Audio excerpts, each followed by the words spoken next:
Rolling up, I'm feeling fly, yeah, I'm so damn fresh. Got that platinum grill, blinging in the chest. Diamonds in my mouth, shining when I speak.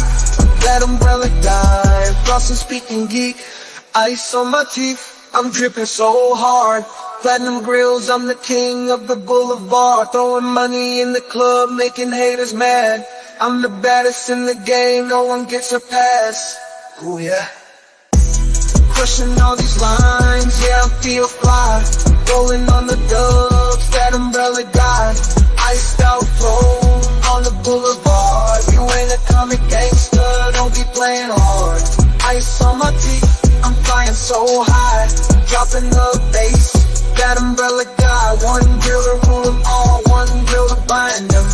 Baby, I'm so iced out, gonna blind them. Rolling in town, I'm an army of one. Doing verbal walk-bys, blazing like the sun. Riding in my whip, crushing false accusers. Dropping off the bass on the real abusers. Yeah. Living life fast, no time for the slow. Justice on my mind, stacking up on that flow. Life in the fast lane, no time to blink. Ice on my teeth, watch it when I speak. Chillin' on my rhymes, never missing a beat. Ice on my teeth, yeah, I'm living that sweet. That umbrella guy, bringing the platinum heat. Crushing every hater, no time for defeat. Oh yeah. What's up, Larry? How's it going? DUI guy in the house. Hey man, how are you? Thanks for having me. Man. Yeah, dude. I love this freaking AI thing. I'm addicted to it, man. You told me about this. Like, I'm not even familiar. You used AI to generate that entire song right there that we just listened to for 1:30. Oh yeah. The only thing I put together the lyrics and everything else is good to go. Of course, but still, that's incredible, man. Technology has come so far. Did you hear that there's like this new technology that is going to allow people to create entire videos without a content creator? Like AI will make the entire video for you. See, that's amazing. It's scary, but it's terrifying. But yeah, it's both. It's like, yeah. Well, you know, especially when you look at AI making decisions, I've seen them making ethical decisions, you know, and that's very scary to me. Oh man, Guess we'll see. Yeah, man, you've been in the spear of a little controversy lately, man. I thought it'd be good to bring you on. Controversy? Yeah. Never. I know. How? We were watching you the other day, that first video with the Hales. Oh my God, man, your facial expressions kill me. I'm very emotive. Like whatever I'm feeling, you're gonna see it on my face. You know. Oh, that's good stuff, man. By the way, I'm sure most people know DUI guy, but for some reason, if you don't, yeah, go sub. Go sub Megan Fox too. You know, she I saw her article drop. I figured I'd cover that tomorrow. Man, good stuff though. So yeah. We're almost at 380,000, man. That was like a 20K sub jump for me in like less than a week. Dude, yesterday you guys just mentioned me and I took like a 3,000 sub jump. I was like, whoa. Yeah. Awesome. Yeah, I thought that was pretty awesome, man. Actually, there's almost 3,000 people already tuned in. So why don't you tell us about the Hales? Why don't you give us a good starting point, if you would? Where do I begin? So now I've done how many videos now? I think number 4 dropped today on my channel. I had them on. That's Jeremy and George Hales on my channel. I interviewed them on Thursday. Then I did like a quick. So there's so much stuff because this is like what is that? 7 months of K? I mean, I've been looking back. Yeah, it's almost 9 months. Like because May 2023 is when it really started, but it wasn't until September. No, there was an Ohio protective order that Jeremy sought in Ohio after Florida rejected him, and then a couple months later, the next month is when Lynette went and got hers in Florida. So yeah, 7-8 months. And it's a lot to unpack. You know, I started looking at it. I was like, oh my God, where do I begin exactly? You know? So a good place to start really is something that we haven't done yet. So after I did, so let me just give you the timeline of my videos and then we'll talk about the Hales. So I interviewed the Hales just to figure out what on earth is going on it for an hour and a half. It's on my channel. Go check it out. Rogue Judge comes after what the Hales. Then 2 days later on Saturday, I did 2 days ago also. I did a TLDR, TLDW, too long didn't read, too long didn't watch version, like 20-minute video, just a digest so that people can be like, okay, this is what it's all about if you don't have hours upon hours upon hours of watching courtroom footage and stuff. Then yesterday, actually, while I did that, I got a bar complaint threat from one of Judge Thomas's posse. I saw that. Oh man, On you're making Saturday. friends. You're always making friends, you know. and so, and I'm like, thank you for the content. So what I'm hearing you say is you want me to keep doing this. Thank you for the reminder. Exactly. And so yesterday, Megan Fox was on my channel, and we're going to do another live tomorrow, possibly with What the Hales is. I think they're supposed to be on. We're going to watch the hearing on her channel, the hearings on her channel. And on Wednesday, I understand the Haleses are going to be here. That's correct. Yeah. The Hales are going to be here on Wednesday. Yep. So tomorrow and content literally every day. Sunday, I did yesterday for 5 hours. Megan left at like the 3.5 hour mark because she had to feed her kiddos. But I did a full 5 hours of reading. I got my hands on exclusivity. I got my hands on the complaint, the third amended request to disqualify Judge Thomas's by his own lawyers. And we read it. We went through it. It's 61 pages long. That's why it's so long. It's 5 hours plus commentary, etc. And it was, oh my God. It's like you read it and you're like, there's no way this is not real. This is not real. And it is. That's the most terrifying part. And it's the third one because they tried to remove him once. He said no. Judge Thomas said no. They tried to remove him a second time. Judge Thomas said no. And in a written ruling that this time. So now they're trying the third time. And this Friday, it's going to be heard in court. People are telling me I should go to court to Florida to fly or drive down there to be in the. Can you imagine how crazy it would be if I actually? Oh man, I think it'd be kind of amazing though. It'd be cool. I'd love to actually see some footage of that to see your expressions like in the Johnny Depp you heard, you know, sitting in the back there just permanently like this, like yeah, exactly. Yeah, the meme heard around the world, buddy. The meme heard around the world, and just like is he okay? Is his face like is he mentally okay? You know, you're from Kentucky, though. You know well, I mean, not originally, but you've been in Kentucky for a while. You know about small southern town. You know, I'm sure you've at least dealt with quite a few. So, oh yes, yeah, I've lived in a few. You know, out here in Tennessee, man. You know, it's they're a world unto themselves. Like when the Hales were describing, or you know, talking to you, going over that, I was like, you know, I know places just like that. Yep. It's worse than the good old boy network. You know, you don't have that many people out there, and you have judges who think that they rule that world, and they kind of do. Yeah, that's the scary part. They think they have carte blanche, and they actually have carte blanche until the world takes a peek and like it's like a you know the Wizard of Oz, like the veil is lifted, and you're like, wait a minute. This guy is nothing. Like, what are you guys worried about? Oh shit. This is what he's doing. Oh my God. And then the whole world explodes, you know? Yeah. I mean, that unchecked power, man. Sooner or later that does have a way of rolling around, but you don't want to be the test cases for it. I mean, Cheers, at least by the way. Ooh, look at that. That's so pretty. Yeah. I need to get me ice another on my one. teeth, baby. You know, ice on my You need to get me another one. This is getting old. I need a new one. I need to go on your website.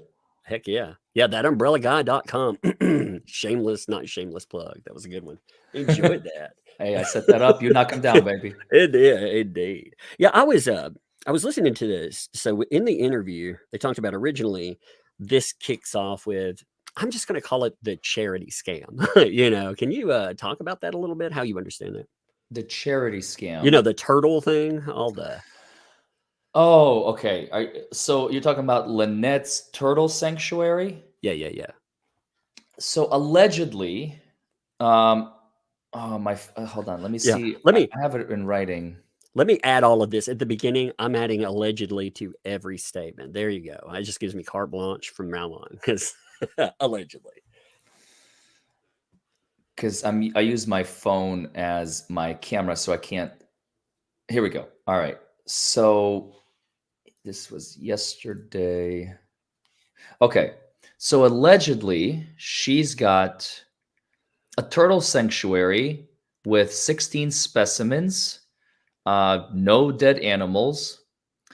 And she is using that as her cash crop and like basically asking people for money. Please help uh, protect our sanctuary of the turtles so that they, survive. I mean, Florida is a warm place. The lizards of all sorts live there, and turtles included. They And make, so, yeah, they even inhabit the courtroom making complaints. I hear. Oh wait, no. are you talking about Turtle Boy, Aiden in the Karen No, Reed? I was talking about allegedly the person that filed Oh, this. They oh, seem pretty wait, cold blooded. we haven't even gotten to that point Oh, yet. Oh yeah, yeah. yeah. Oh, skipping ahead. My bad. No, you're all good. You're all good, man. I Yeah. mean, listen, Open the chapters. Opened them a little early. Yeah. this is so crazy. And anyway, so okay, this is how I understand the timeline. The Hales moved to Levy County, Florida. That's the proper pronunciation because people were asking. Levy. It's Levy. It's Levy. They moved there in 2022. George and Jeremy, they use George as her middle name, so they use George to protect her identity. Yeah. George and Jeremy moved to, because they're a man and a woman, moved to Levy County, Florida. All they wanted was a plot of land, and they have like 70 plus acres, 75 plus acres, to dig up treasures. That's what their channel is. They dig up dinosaur bones. They dig up forgotten treasures of the past. They dig up all sorts of fun things. That's how they grew their channel to nearly 700,000 I subscribers. saw that. We do stuff like that on the smaller scale, arrowheads. I mean, that's fun stuff too. I was like, yeah, I know. We've done that. I did that when I was a kid and everything. Man, it's amazing too that they could build that off of pretty wholesome content. Just to be honest. Yeah. I agree, and people eat that content up. They have a reputation. Okay, people are saying like, some people are saying like, why are you siding with them, and you need to listen to Lynette's story, and you need to have her on your channel. Like, first of all, it's my channel. I do what I want. Number one. Number two, I don't really. So we'll get to why they're because this is all stemming from stalking charges. That's what this is all about. And there are, of course, three sides to every story: his side, her side, and the truth. And from the way I understand it, after the Haleses moved to Levy County, which is, again, it's BFE, Florida. Mhm. Nobody like lives there, especially in Otter Creek. They call it Otter Creek, I saw ODDER. their little sign behind them. Yeah. It's glorious. It's brilliant. Yep. It's catchy. They're Mhm. very, very intelligent, very Yep. intelligent Yep. couple. And Jeremy's young. He's older than me, but he's young. He's like 46, I think. And he's like, look, I think this is going to be a good opportunity. So he moves with his wife. They buy the plot of land, they buy the house, they move in. And they have this couple. They're divorced, now I understand, but they are living together. They're cohabitating. They moved to Levy County, Florida, also. And she's a known stalker, according to Jeremy. So she's been following them for a while. And now she actually followed them physically. Not only did she follow them physically, she also bought a house with like an acre of land or something across the street from them. That's madness, man. And anybody who has never experienced the YouTube thing, yeah, there's a bucket ton of crazy. This is crazy, but there is a lot of crazy. So yeah, picking up a stalker, unfortunately, very, very, very in line with what we do here. And the chat is correcting me, and thank you, chat, because I'm always it's so much information, it's hard to keep track. It's not even a house, it's a shed. And it is like falling. It doesn't have plumbing, I believe. It lacks the necessary essentials to call it a home by real estate standards. Like, you couldn't call this place like let me show you this home because when I said it, people are probably picturing like, oh, it has bedrooms and a toilet and plumbing. It has none of these things. It is basically, as I understand it, again, I haven't seen photos of this, but as I understand it, it's basically a glorified tree house. Correct me if I'm wrong, please, chat right now. Is it basically a glorified treehouse? Because this leads into the next thing, which is they have a 4-year-old daughter that they adopted, that she has a medical condition that requires regular medical attention. It's a really big shed. They're saying, no, you're wrong, Larry. It's not a glorified, it's a shed.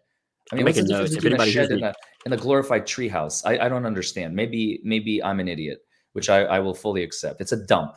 It's a shed and a dump. If anybody hears me typing, I apologize, but I always take notes. I kind of obsessively need to understand these things are puzzles. You know, my part, Larry like looks at it, he's like, law, me. I'm like, puzzle. I need to understand the why, and I need to see how the pieces fit together. So if you hear me typing away a little bit, that's what I'm doing. I'm trying to put together pieces and understand it. It's a shed. Okay, sorry, chat. It's a dump of a shed. Okay, to me, because I haven't seen it, it's metal. That's why I said treehouse. It's a metal shed, and she is living there with her partner. They're not married. I made that mistake. I said, now I'm not making that mistake anymore.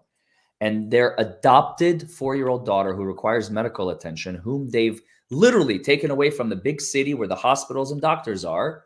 And now they're like 2 hours, according to Jeremy, minimum away from the nearest medical center / hospital. So if an emergency arises and she goes into some anaphylactic shock or whatever, they literally have to drive, as I understand, 120 minutes minimum in order to get their daughter to a hospital. That's madness, man. To add insult to injury, this poor young girl who's completely helpless and dependent on these two people, they're also milking her for content. They're begging, they're saying, our daughter is in such, this and this condition. Please give us money. Please help us, including the Haleses. Please help us. Please help us. Please help us. Now, the Hales has made one critical mistake, in my opinion, and that is one day, after months and months and months and months of her begging, Jeremy admitted, he said, I gave them 2 iPads to the young daughter. I hate it, but that happens a lot. You get punished for your nicety. You know that whole hell is paved with good intention kind of saying. Yeah, I mean that's very true. Now chat, of course, is going to leap pads. I'm sorry. See, I can't give this. This is why we need the Hales here. Well, I'll have them too. I like seeing it from the.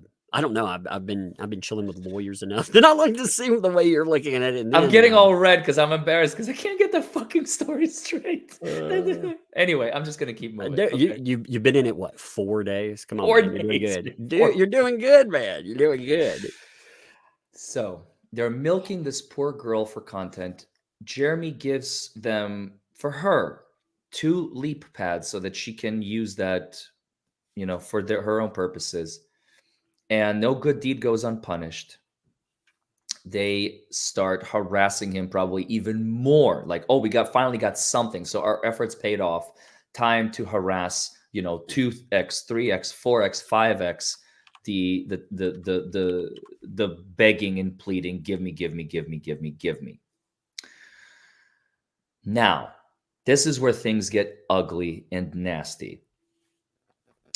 She, in order to elicit a reaction out of the Haleses, goes and prints a 2-sided sign.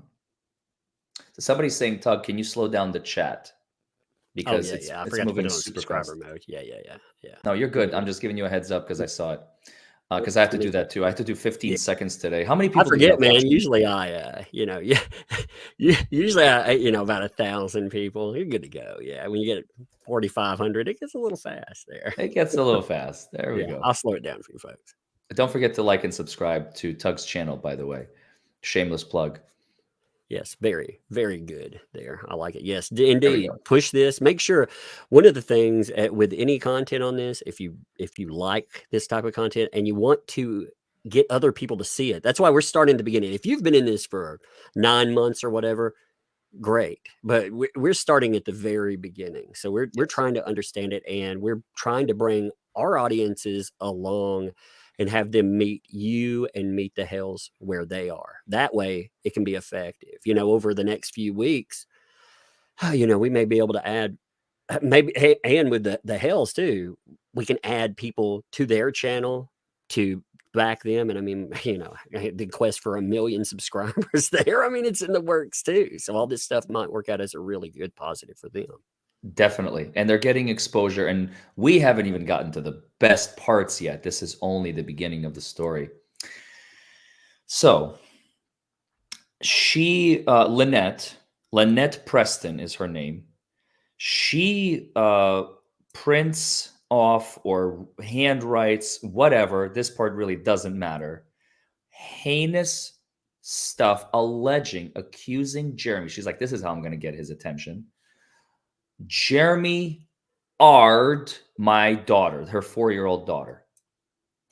And she writes it. It's a sign on both sides. And she makes like a dozen of them or something. Like there's a lot.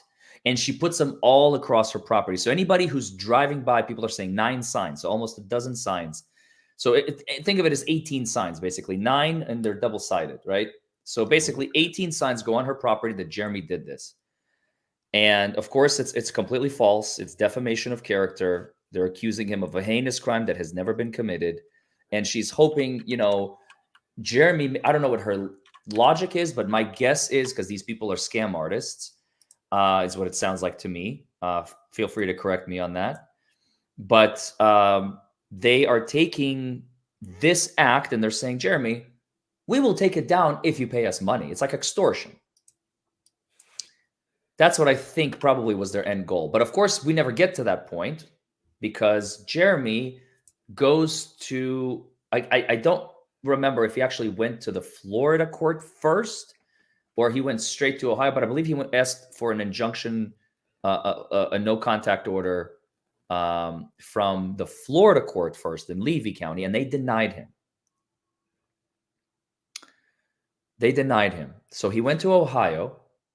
Yeah, Florida court first. Then he went to Ohio because they are also domiciliaries, fancy legal term for they also live there. They're domiciliaries of Ohio.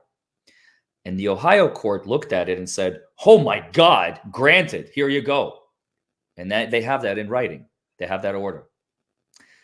So they take the order down to Florida, and it applies to all 50 states. Wherever they follow, this order follows them. It doesn't follow the state. It follows the person because it's a protective order.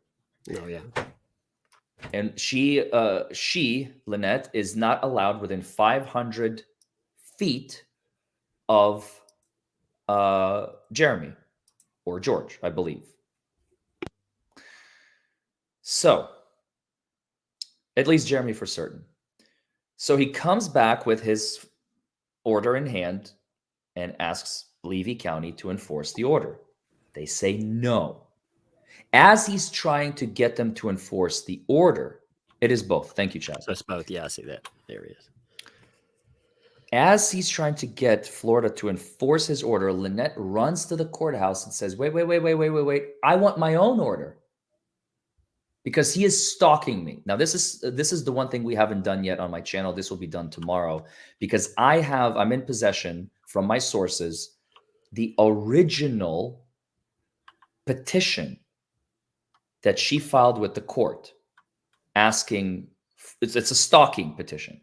Please stop stalking me, Jeremy Hales. That one is directed, I think, directly at him, not George. I'm 99% certain of that. Please correct me if I'm wrong, chat. Now, Lynette, also files a supplemental 398-page supplement to her original petition. God. Almost 3 months later, in December. Have you looked at that, by the way? Have you seen it? Yes, I've scanned through it. I haven't read it because I like to do things on the fly. But I just wanted to confirm like what's in it so I can tell people so they know I have it. And so Lynette basically asks for, she says, Jeremy is stalking me. Again, this is like a 1-sentence summary. Jeremy is stalking me. Please get him to stop stalking me. Talk about the pot calling the kettle black. Is that typical, by the way? Do you see like counterfiling like that?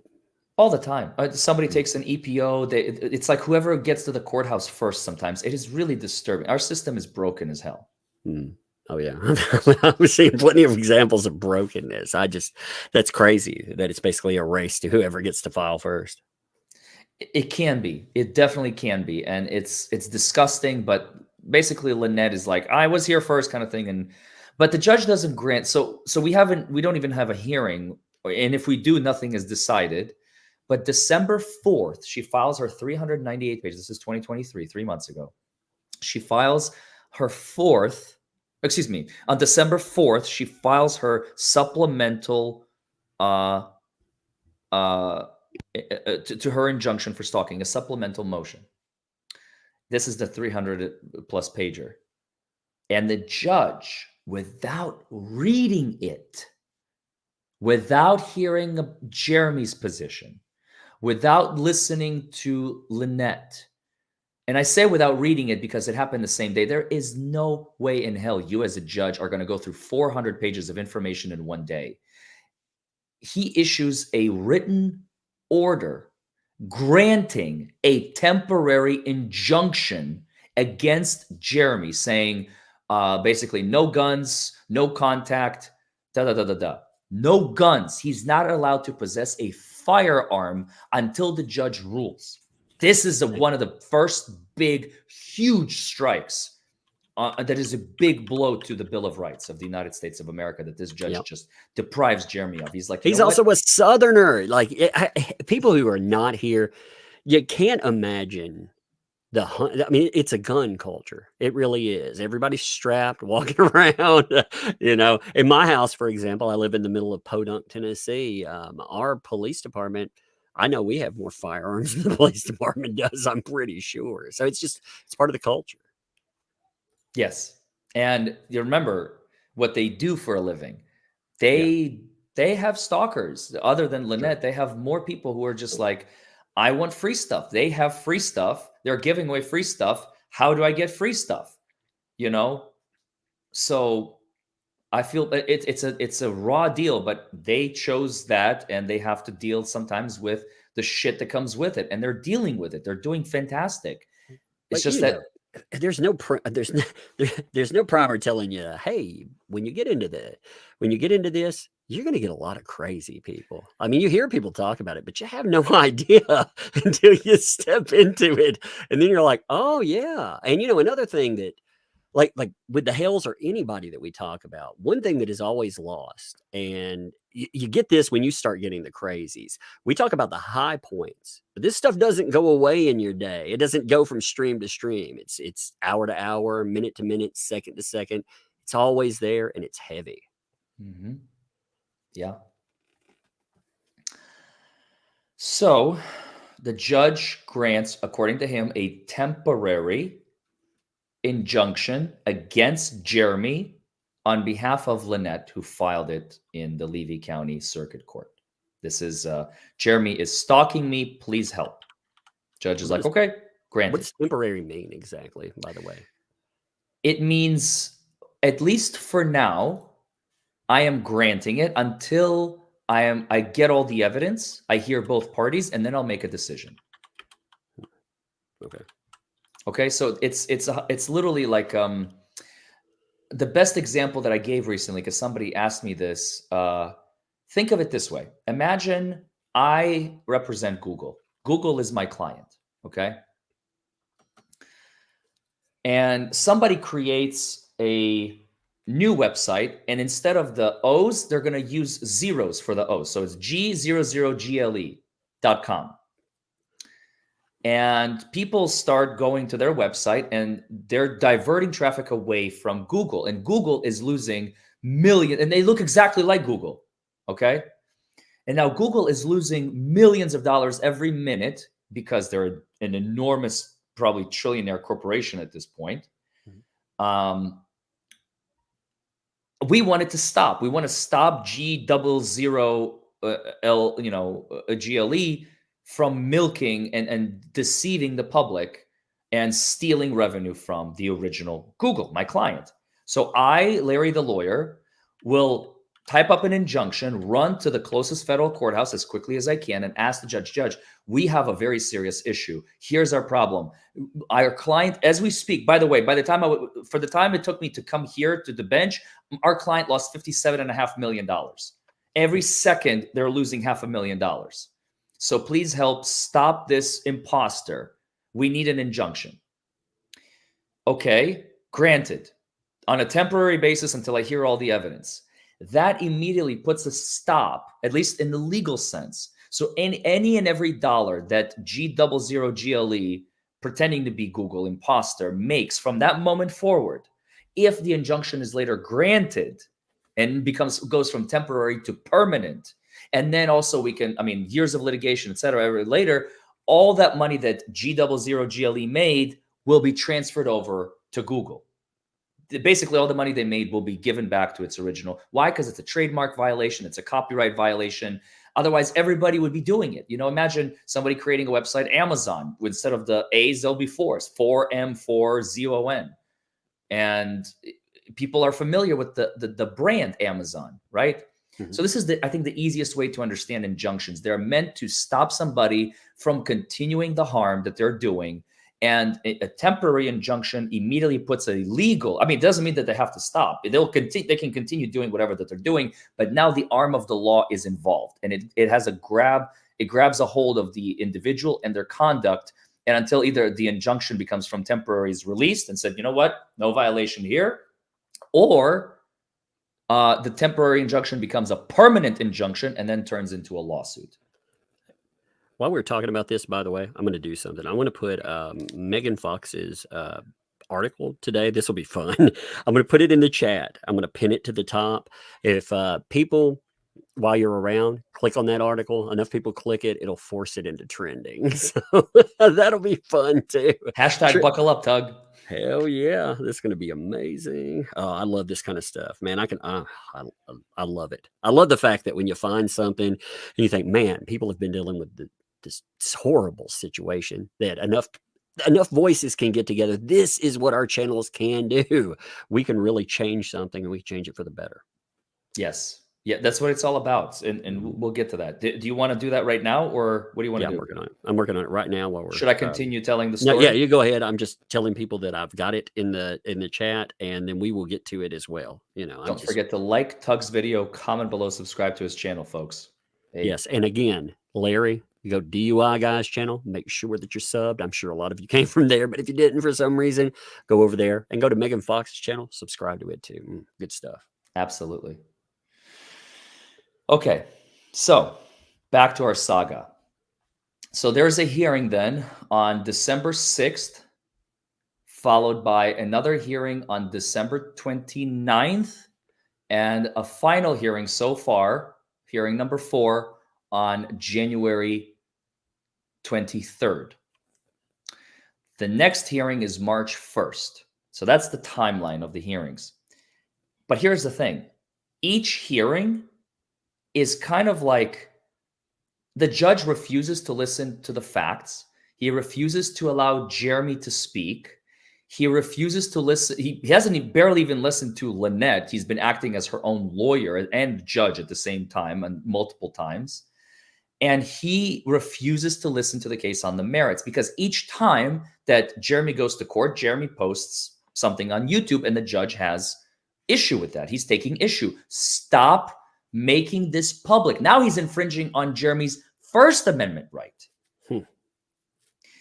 These hearings are public. Courtrooms are open. These videos are available from the Court of Clerk. All you have to do is pay a fee. Redacted version in Florida. You can get the unredacted version. It gets very messy, but I will trim the fat and I will focus on the main event here now.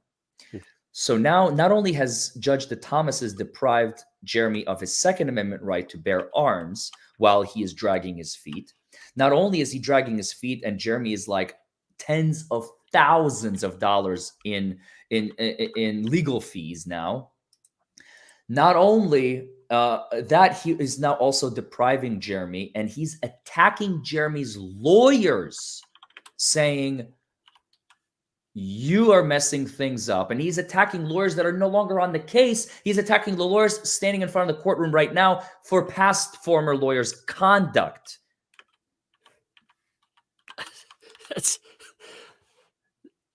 That's crazy, man.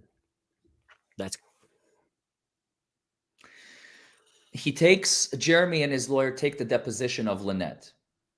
Mm-hmm. Jeremy pays cash for that deposition. It's money out of his own pocket. That's usually how depositions work. He gets a copy of this deposition and he posts either all of it or portions of it on his YouTube channel. Judge has an issue with that. Judge, and I spoke to my source that is very well informed on Florida law, one of my sources. I have like 50 of them now. It's insane the amount of messages I'm getting on this. Just mentioning this, by the way, and thank you, folks, by the way, because again, establishing the timeline, like DUI guys helping me do that, a discussion early on helped me a little bit, and then a lot of you are filling in the gaps too. So it's very helpful. You can mail the channel, just go over to the about part on the channel, and bam, mail it. Put in anything that's missing. But yeah, I've gotten like 100 messages so far. I'm like, heck yeah, That's what's up, man. Yep.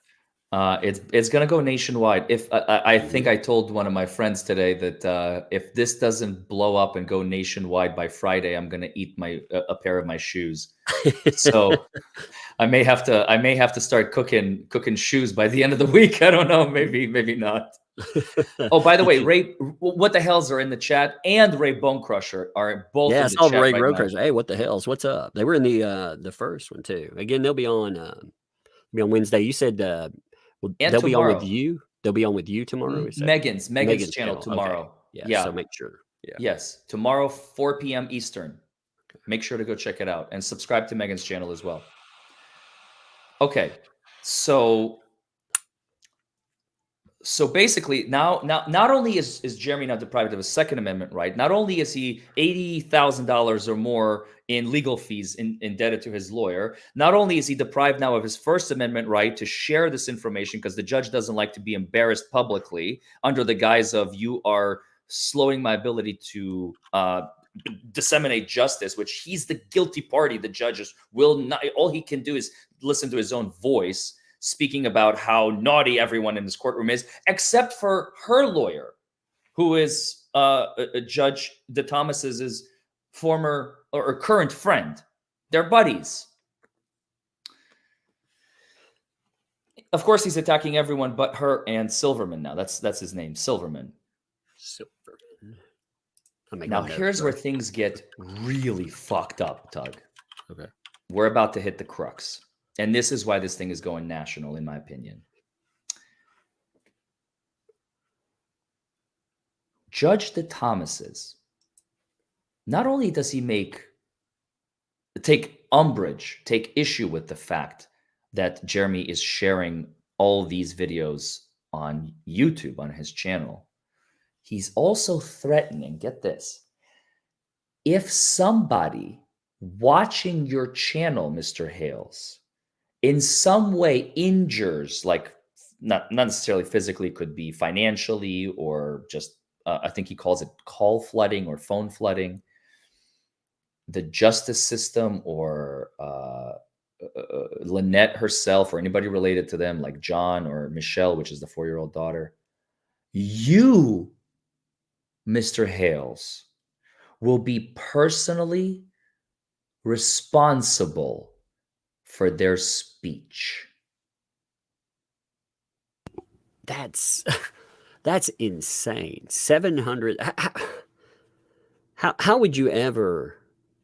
I don't know. There's so many problems in that. So many problems. That is offensive. I can't imagine being held accountable for people that I'm just reporting the facts. Just like any mainstream media publication. I'm talking about something. I'm talking about a case, and somebody goes out. They're rightfully mad about that. They call in to whatever. They call in the judge. They make a complaint about that. That's call flooding, and he could be responsible. That's madness. We now encourage everyone to contact the Florida senators and House of Representatives to remove, because they're the ones with the power, to remove Judge DeThomas's from the bench. They have impeachment power. Just we saw it with several presidents, and we saw it twice with one president. So that's who really needs our attention. And I made sure to share that information on my channel and my video, so you can go check that out. And Tug may share it. Again, this is his channel. I'm not in control here. I'm just a guest. But For sure, Will. For sure. That's Megan, by the way. And of course, you know this, but you don't really think about it. Like, oh my God, that's right. I can write a letter. I can make a phone call. Those are the ones who need to be flooded with this information. Absolutely. That's not only not against the law, not only is it legal, it is necessary, mandatory, and essential for the protection of the United States of America citizenry. Because we have a rogue judge with black robe syndrome who is going tyrannical and is depriving people of their freedom of speech by the hundreds of thousands, if not the millions, of watchers of the What the Hales channel. Now it's of my channel. Now it's of your channel. Now it's of Megan's channel. Is like all of us are now basically in this. Judge DeThomas would gladly just put tape over my mouth if he could.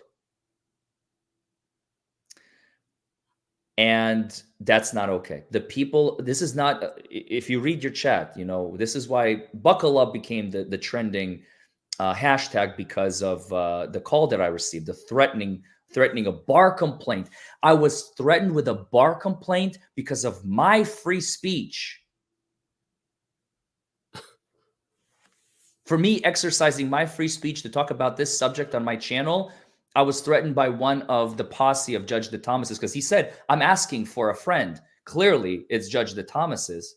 There's no question there. That we all agree on. We just can't figure out who it is. People are like, this is almost like the Johnny Depp trial all over again, Tug. It's like, I want to do voice analysis. My husband does this. Let me send you. You could do this. And I'm like, you guys are awesome. You guys are amazing and incredible. Yeah, I heard the complaint. I heard you put the audio of it, and I listened to it. I would love somebody to go in and do actual voice analysis and tell us who that is. Oh, I can't wait. If somebody can do that, you guys are gods. Oh, yeah. But I think today we kind of confirmed a little bit. We think it's not Judge DeThomas's, and we don't think it's Silverman, unless, again, somebody said, multiple people said, he sounds a little intoxicated, sounds a little drunk.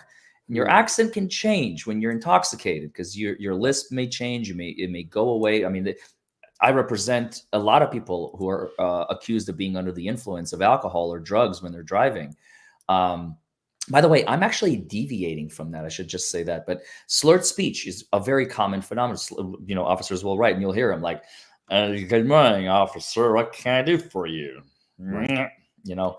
And normally you don't talk that way, because that's what alcohol does. It impairs your ability to speak. Yeah. So when I'm drunk, I become British. No, I'm just kidding. Okay, maybe not that extreme. But I start drinking my beer with my pinky out. It's pretty amazing stuff. Yeah. Yes, quite indeed. Yeah. Yeah. I can't even pretend to do an accent like that. Man, that's a beautiful cup you're drinking out of too. Oh yeah. What is that? Is that who is that on my mug? Man, I don't know, but I hear you can buy a mug just like that, or several others at ThatUmbrellaGuy.com. And, you know, my drink tastes like so delicious out of this cup, man. I don't know. You know what it tastes like? It tastes like justice. That's what it is. Yes. Hashtag justice for the line. Hashtag justice cup. Oh shit. Oh shit, indeed. I'm gonna pull up that Megan article in a minute too while we're talking. You know, do it. I'm gonna take your time, man. I'll keep talking while you do that. So now What the Hales' attorneys, we went over it on my channel yesterday. We covered the 61-page motion by Jeremy's attorneys, basically asking the judge to step down. Not only, we learned yesterday, not only is it a request for him to step down, Judge DeThomas's, they're actually asking Judge DeThomas's to be recused from every future case that they will ever be in front of him for. Because he has shown such bias and prejudice, not only towards Jeremy, but towards his lawyers. Doreen, I'm learning how to pronounce them. So Doreen, oh God, see, I'm screwing it up already. It's just so many names you have to keep track of. Doreen Inkles. Doreen Inkles is how you're supposed to pronounce that. I'm like 98% positive. Doreen Inkles. You need to go with my method. I butcher everything because, you know, Southern. So I go with Doreen E. That's the way I go with it. And it's Doreen I. See? Oh, Also. I. See, I even butchered it when I shortened You it. one letter, man. You just had one letter. You can't even do it, man. What the hell? I'm like, can I buy a vowel? No, you can't. No, you can't. And then I forget his first name. Is it Mark Feather? I think it's Mark Feather, but he's already off the case as of Thursday. And then Randy Shockett. Randy Shockett. Again, I'm probably still butchering it, but we're going to have to make do. Shockett. Hey, if that's not it, it should be his name. He needs to change it legally. That's an awesome name. Shock it to me, baby. Yeah, shock it, baby. So Jeremy now has these 3 lawyers, now 2, at the time 3, when the motion is originally filed, because all Feather, Shockett, and Inkles are, all 3 of them are on the motion, and they're all asking, Judge, please remove yourself. All we're not asking for a lot. Take yourself off the case. You've clearly shown bias. Go away. And by the way, every single case will ever be in front of you, either of us, Feathers, Shockett, or Inkles, we are not ever going to be in front of you. Anytime we have a case that's supposed to be in front of you, we're going to have a different judge. That's all we're asking. That is really not a lot to ask. The problem now has become, as of them filing this motion on the 21st of February, I believe, so it's just barely a week old, is that it's blowing up that Judge DeThomasis went above and beyond, depriving Jeremy of his First Amendment, Second Amendment rights, that he is an unfit judge, period. He has a history of misconduct in his courtroom. He unfortunately has never been sanctioned formally that we could find, that we know of, but he doesn't belong on the bench. He was never elected. He actually, somebody told me today, he actually ran for judge and he lost to like a former classmate, I believe. And then the former classmate either resigned or retired or something. I don't know. But this is fact. DeSantis appointed him.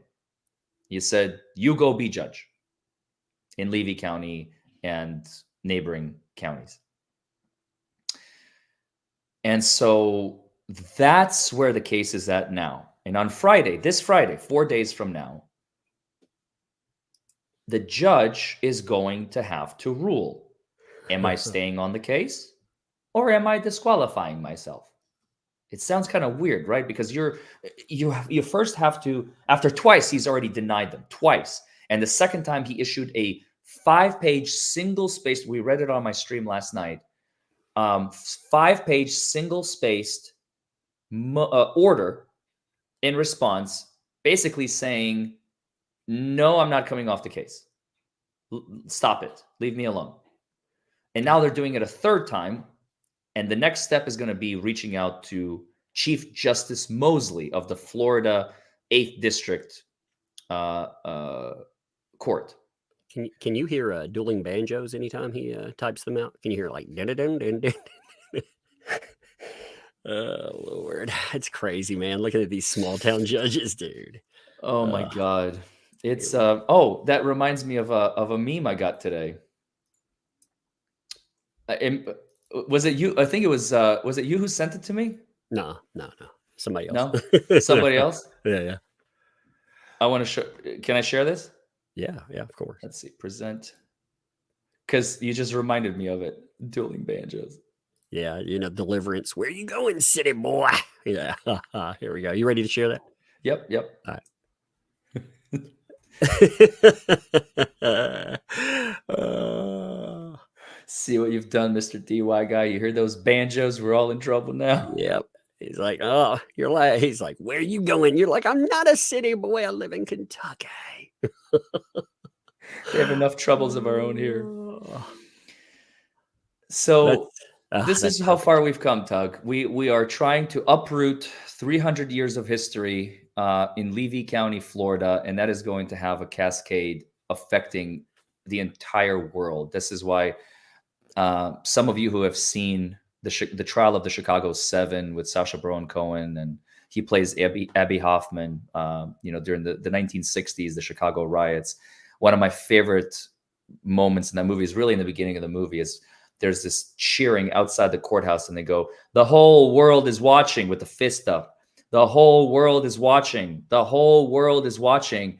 And every time I hear about this case, that scene comes to mind, because if you read your chat in about 3 seconds, because obviously there's a delay between video and us being live speaking about it, they're saying the whole planet is watching. You're going to have people from all countries, UK, Scotland, Ireland, England, and of course, Germany, France, Netherlands, Sweden, Australia, New Zealand, Canada, Mexico, Chile. I saw so many. I can't keep up. Yeah, This is not I had affecting to the slow U.S. anymore. I had to slow the chat. I slowed it down 10 seconds. I was like, maybe another 5. There's so many people sounding off from so many places, man. Yep.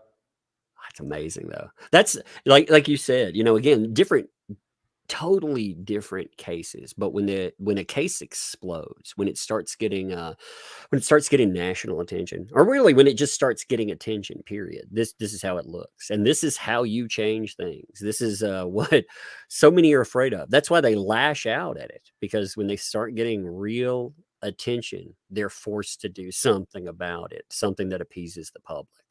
Mm-hmm. Something has to give. This judge needs to be removed, and I'm gonna pull up that Megan Fox article. do it. Wait a second. I'm gonna make sure it's sitting right. Yeah, there we go. All right, there we go. We're like 100 subscribers away from 380,000. You guys, on this is on my channel, and Tug is so close to 400,000. You're gonna get it by like tomorrow, man. At this rate, Woohoo, baby! Yeah, I've been sitting there.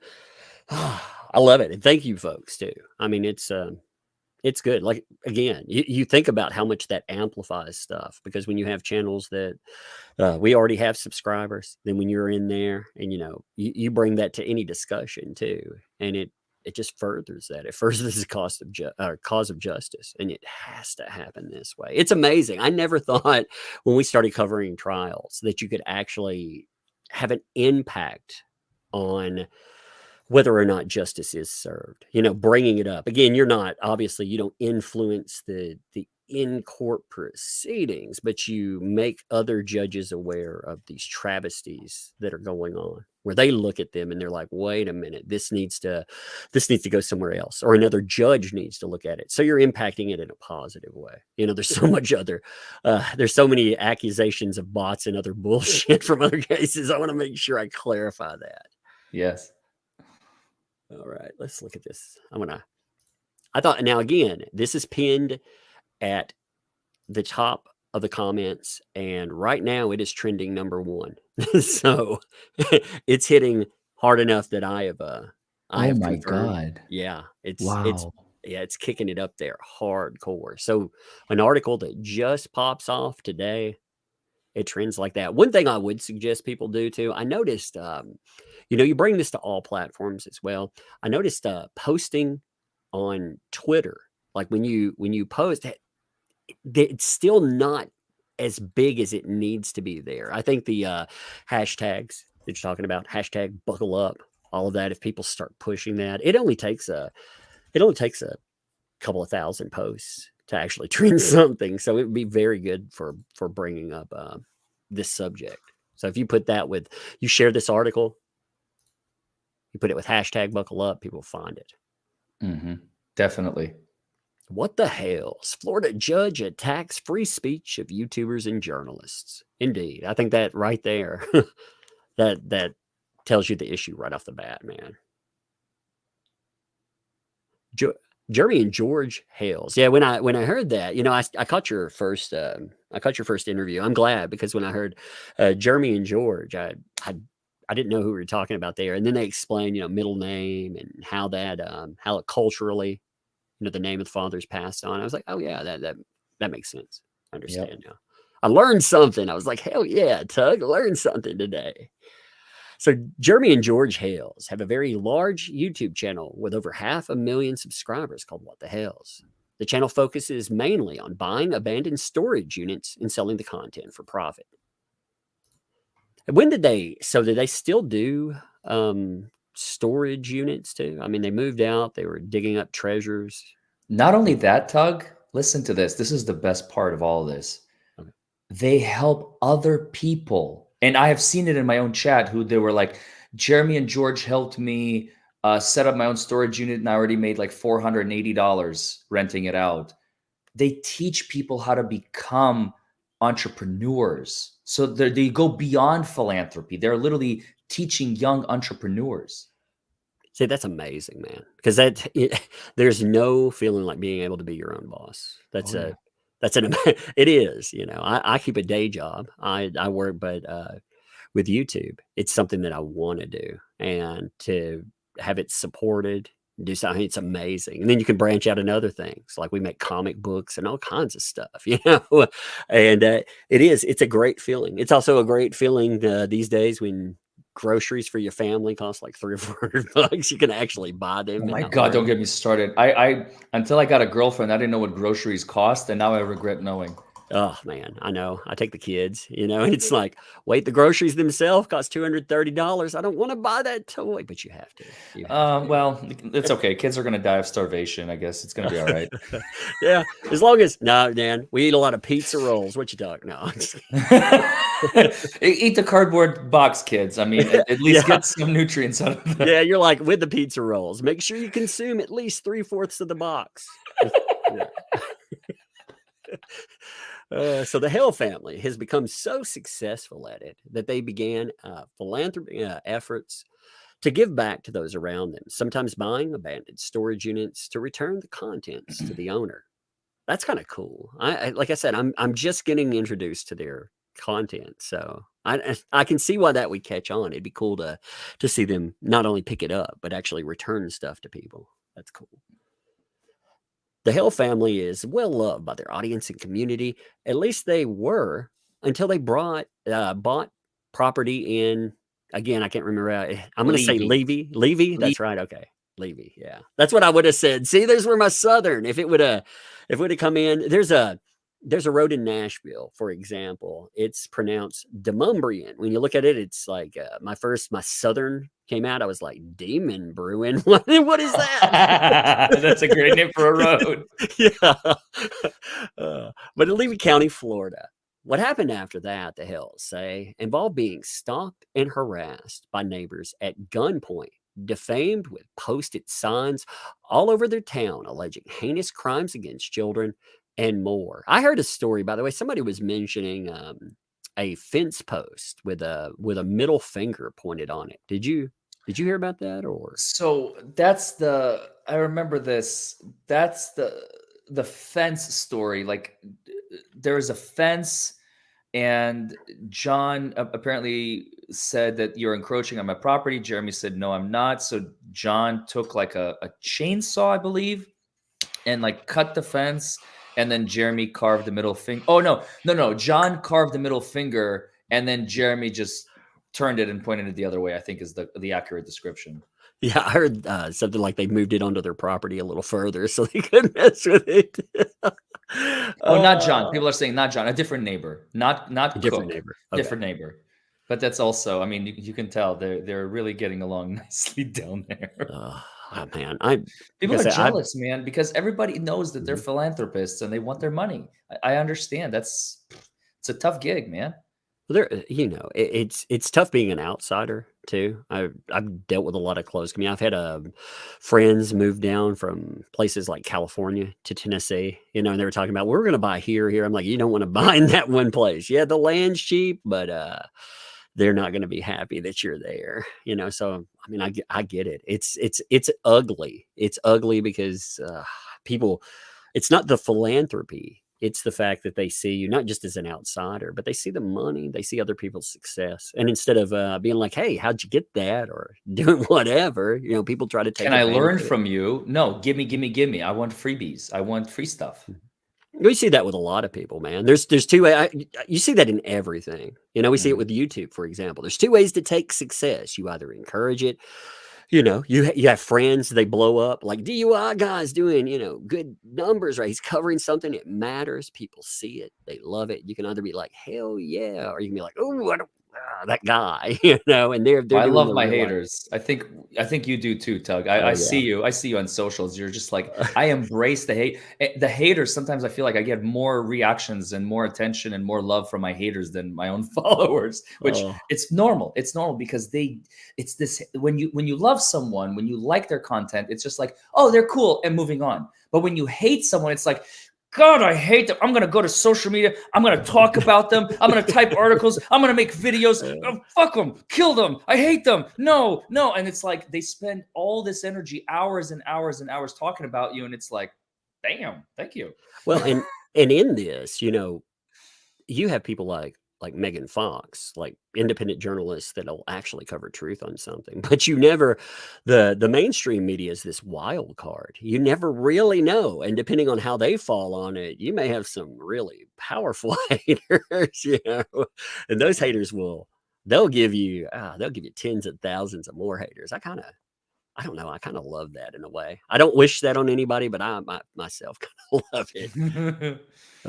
So when Jeremy filed for protective order against his female neighbor, the state of Florida wouldn't give him one. So Jeremy filed in his home state of Ohio, where a judge took the matter seriously and immediately granted the protective order. But the neighbor problem didn't go away. I'm going to put this in its own video, I think, tomorrow. I think that this is good. If there's places in here that people notice where there's like a smaller, again, we're all being introduced to this. Megan herself said, well, there could be like a minor thing here. So if there's any minor items that before a video that you see, just let me know, like write me and just let me know for sure.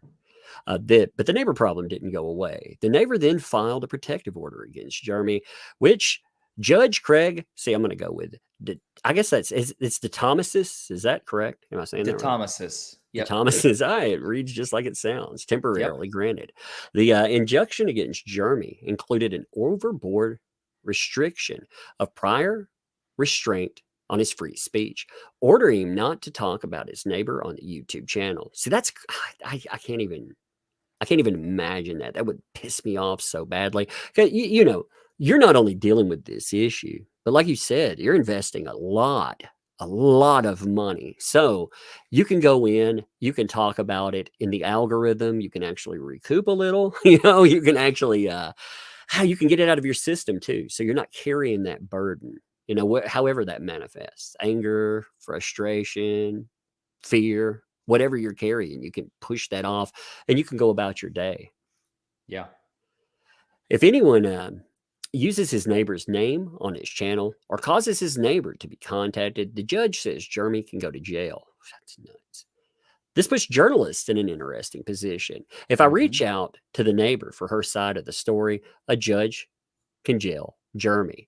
That also goes back to, you were saying, some people said, hey, you should get her side of the story. You were saying, there were people that entered that entered this and they were like, well, and you're like, this is my channel. But in reality, can you really get her side of the story? Because even if you reach out, I mean, couldn't that cause Jeremy problems? Number one.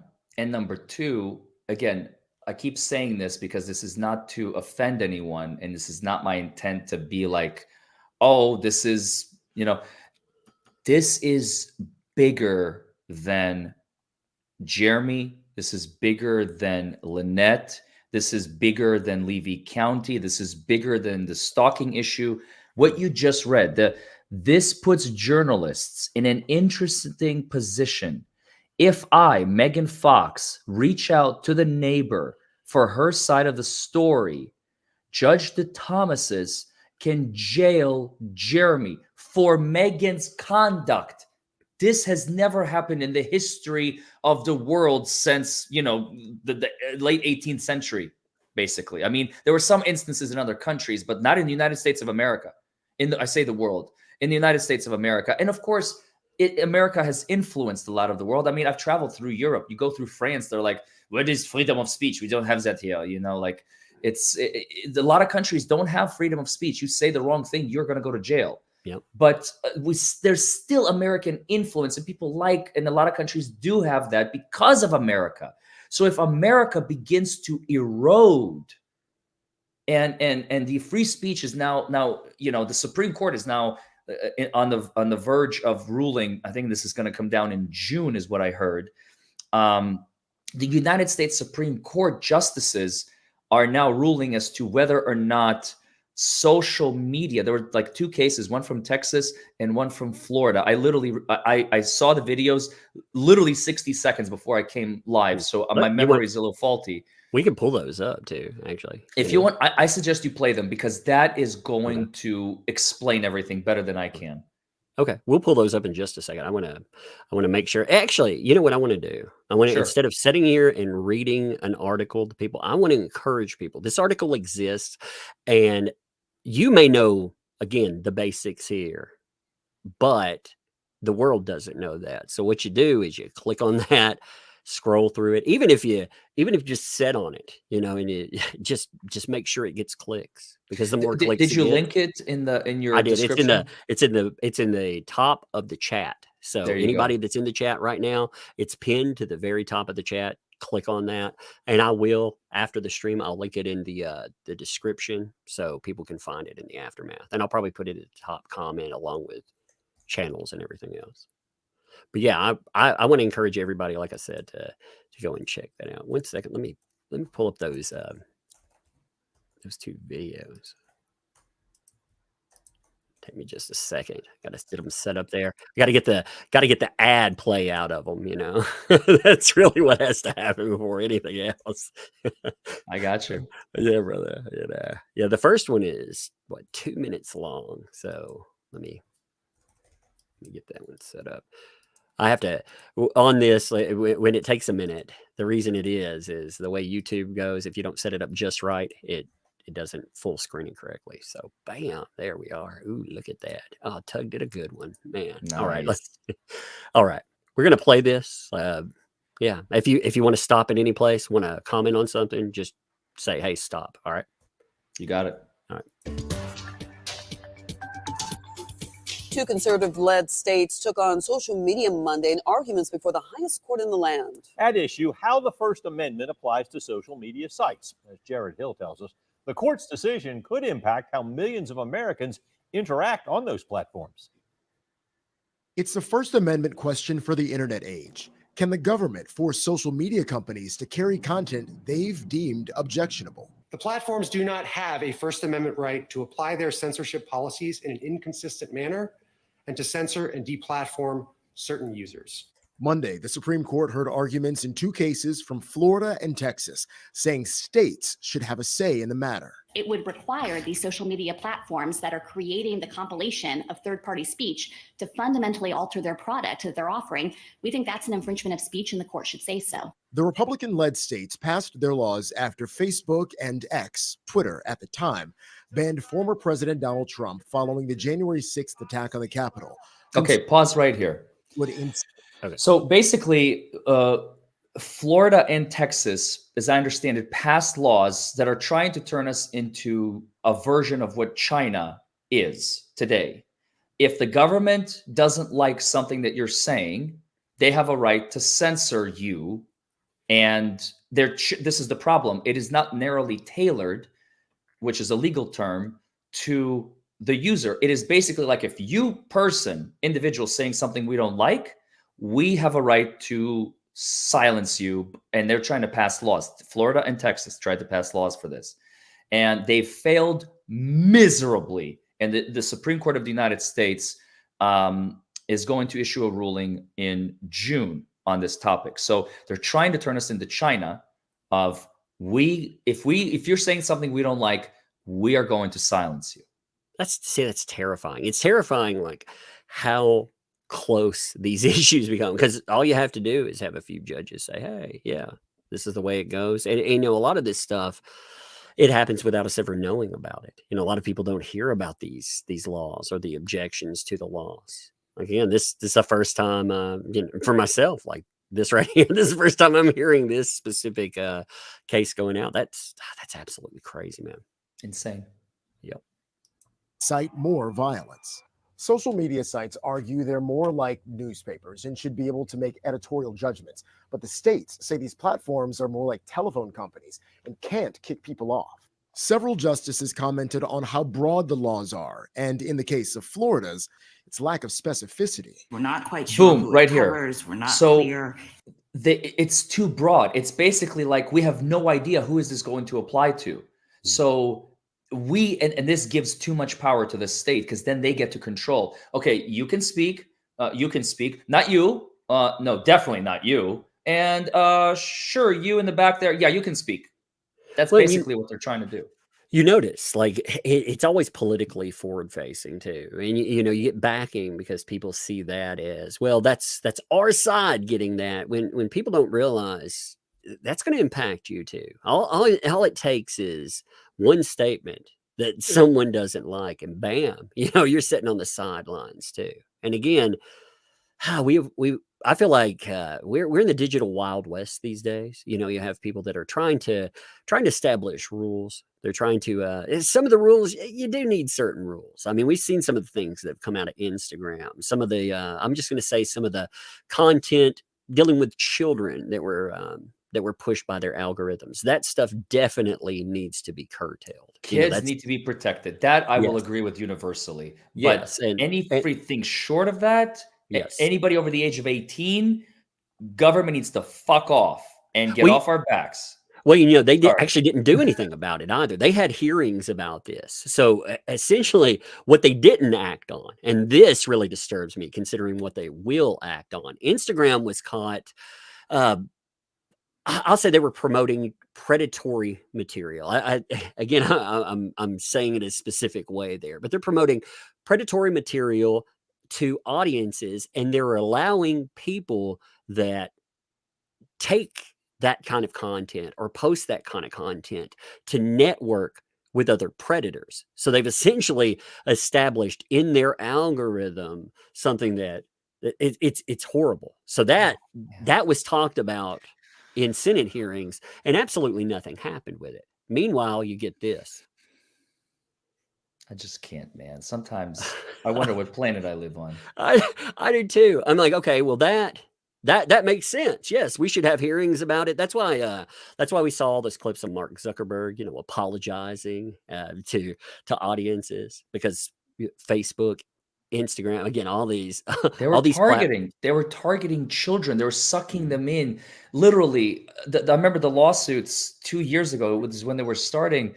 They were suing Instagram and Facebook at the very least because there was a whistleblower that came out that literally said, yes, this content is designed to target children and to make them, you know, because children are very insecure about their bodies, about their image, about what they say, what they wear. And so, you know, you're basically like seeing a meme that says like, oh, you're not pretty unless da-da-da, and you can't sit with us. And they're like, well, I don't like that. And they would push that content more, because then kids become nervous and they're constantly like, well, what do I need to do? You know, they'd be stuck on the platform. So how do I become cool? How do I be like, it's disgusting. It's disturbing. Well, sorry, I'm gonna get off my soapbox now, because I no, it's a good. Anytime kids are involved, I lose my fucking shit, man. No, man, I have a 10-year-old and a 4-year-old daughter. And I have no kids. Can you imagine what I'm going to be? I'm going to be like Rekieta Law. I'm going to like just I don't care. Shut me down as long as I protect my children. That's why I go berserk every now and then on social media with these subjects, because, you know, I have my kids have seen me around a microphone all the time, and they see our audiences, and they have this false assumption of, hey, the internet can be safe. Meanwhile, again, you have all these predatory mechanisms out there, and those things are crazy. Twitter was caught at one time. There was a huge lawsuit. This was before Musk took over. I'm not saying it's been fixed, but I just want to get the management correct in this. There was a guy, I think at the time he was 16. He was catfished. He had given somebody some illicit material on himself, and he was told that if he didn't provide more, that this person would share everything on social media. And he did it first. He actually gave them more material, but after a while, he called them on it, thinking they were bluffing, and they weren't. So what they did is they contacted everyone in his hometown. They contacted his gym teachers. I mean, they contacted his parents, but they also put all of this illicit material on Twitter. Now, Twitter was contacted about this and told to take it down, and they didn't. It ended up rolling. I remember this.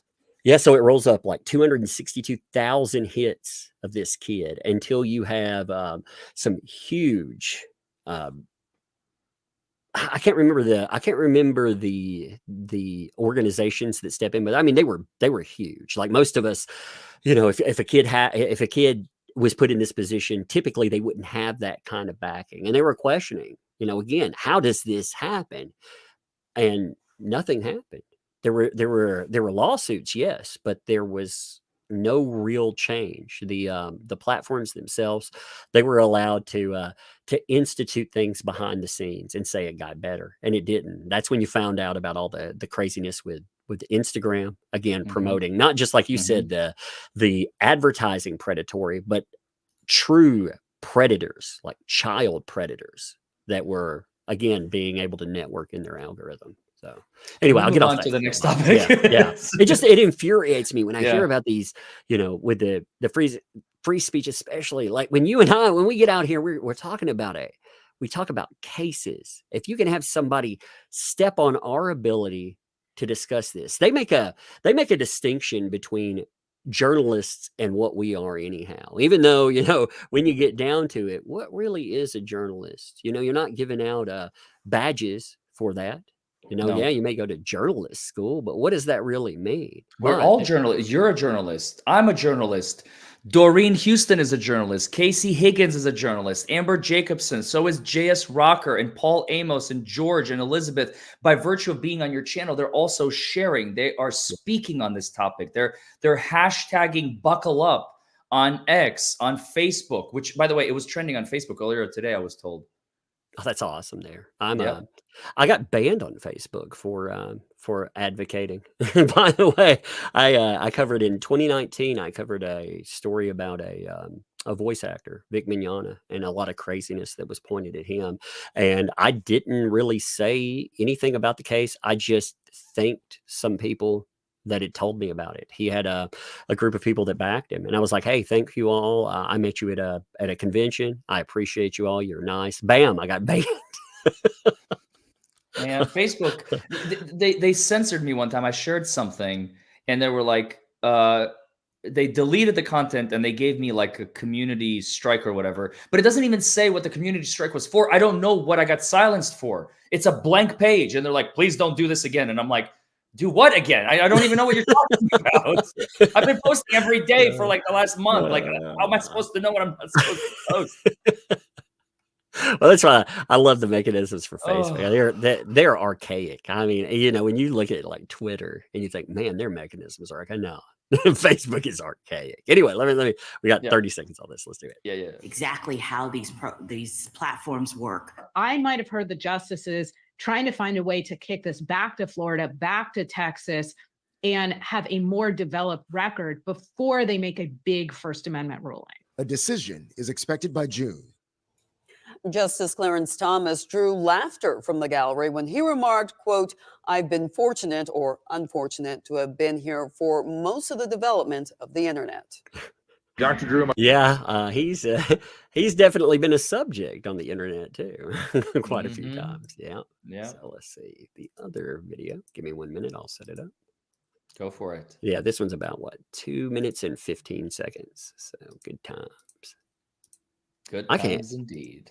Yeah, I love it. I do love the fun times. Like it's it's so crazy. Again, the stuff that we step in, and the haters will be crazy. The hater, even if they don't have like tons of haters, the haters are just so crazy. I like one thing I like about the haters too. When I talk about them, or DUI guy does, if the haters are focusing on me, they're not focusing on them.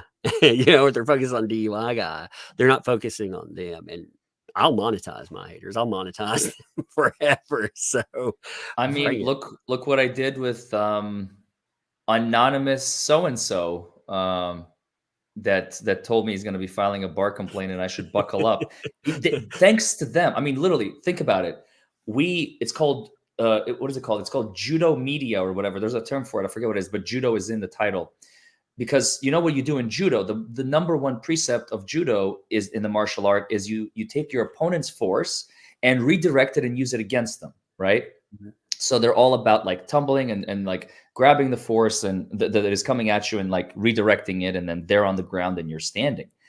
And so that is exactly what happened in this. And this is completely this was evolving in real time. It was almost like, again, I was back in the Johnny Depp, you know, justice for the line. It was a random phrase I was live. I was literally just standing there, you know, with my camera looking like a doofus trying not to freeze to death.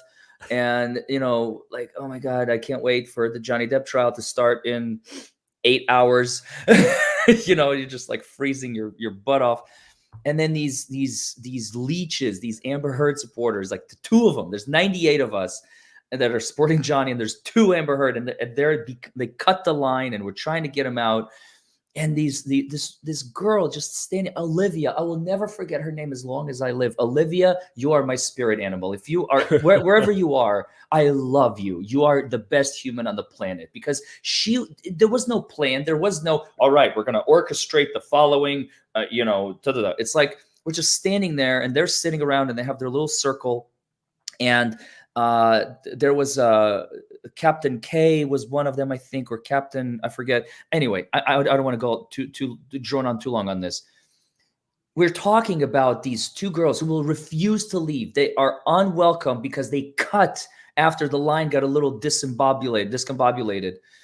And she's like, yeah, man, live. I'm there with the camera. Justice for the line, man. And I'm like, yeah, I like that.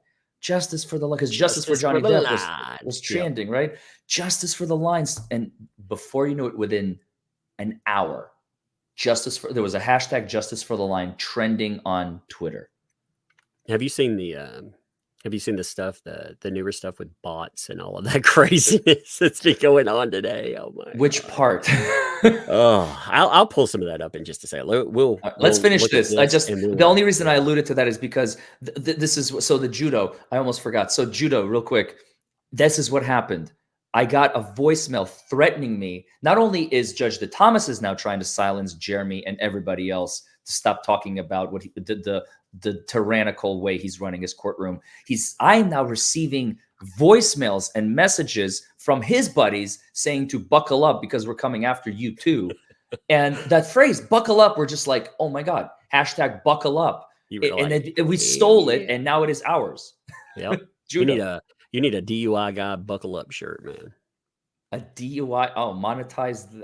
I could, I suppose. Monetize, do it, man. I didn't even think about that. Yeah. You slap that, man. I slap every phrase on the shirt. I'm telling you, I'm gonna once I get my mind around everything in this, I'm gonna make I'm gonna AI a DUI guy buckle up song. I'm gonna do it. It's gonna be amazing. I can't wait. Here we go. Let's try this out. Here we go. Justices are hearing 2 cases regarding what you can see on social media. They're weighing in on how the First Amendment applies to social media companies as they consider 2 cases that could transform how the internet has operated for decades. ABC's DUIGuy is breaking down what happened in court. The hearing beginning with the justices considering. Can I just say DUIGuy? That's a cool kind of name, man. I kind of like that. DUIGuy. Florida's law, which makes it illegal for tech companies to ban candidates on the ballot in the state from their social media sites. Florida Solicitor General Henry Whitaker, often likening social media companies to telecommunication companies, argues social media companies are unfairly censoring conservative viewpoints on their sites, and that the platform's portrayal as passive hosts undermines their arguments that their content moderation policies amount to protected speech. We agree, we certainly agree that a newspaper, a book, and a bookstore is engaging in inherently expressive conduct. And our whole point is that these social media platforms are not like those. And But doesn't it depend on exactly what they're doing? Justice Sonia Sotomayor questioning if the law is overly broad, going on to name a wide range of companies that could be affected, like the digital marketplace Etsy, affecting someone's ability to shop online. This is so broad. It's covering almost everything. Justice Amy Coney Barrett echoing her colleagues. We're talking about the classic social media platforms, but it looks to me like it could cover Uber.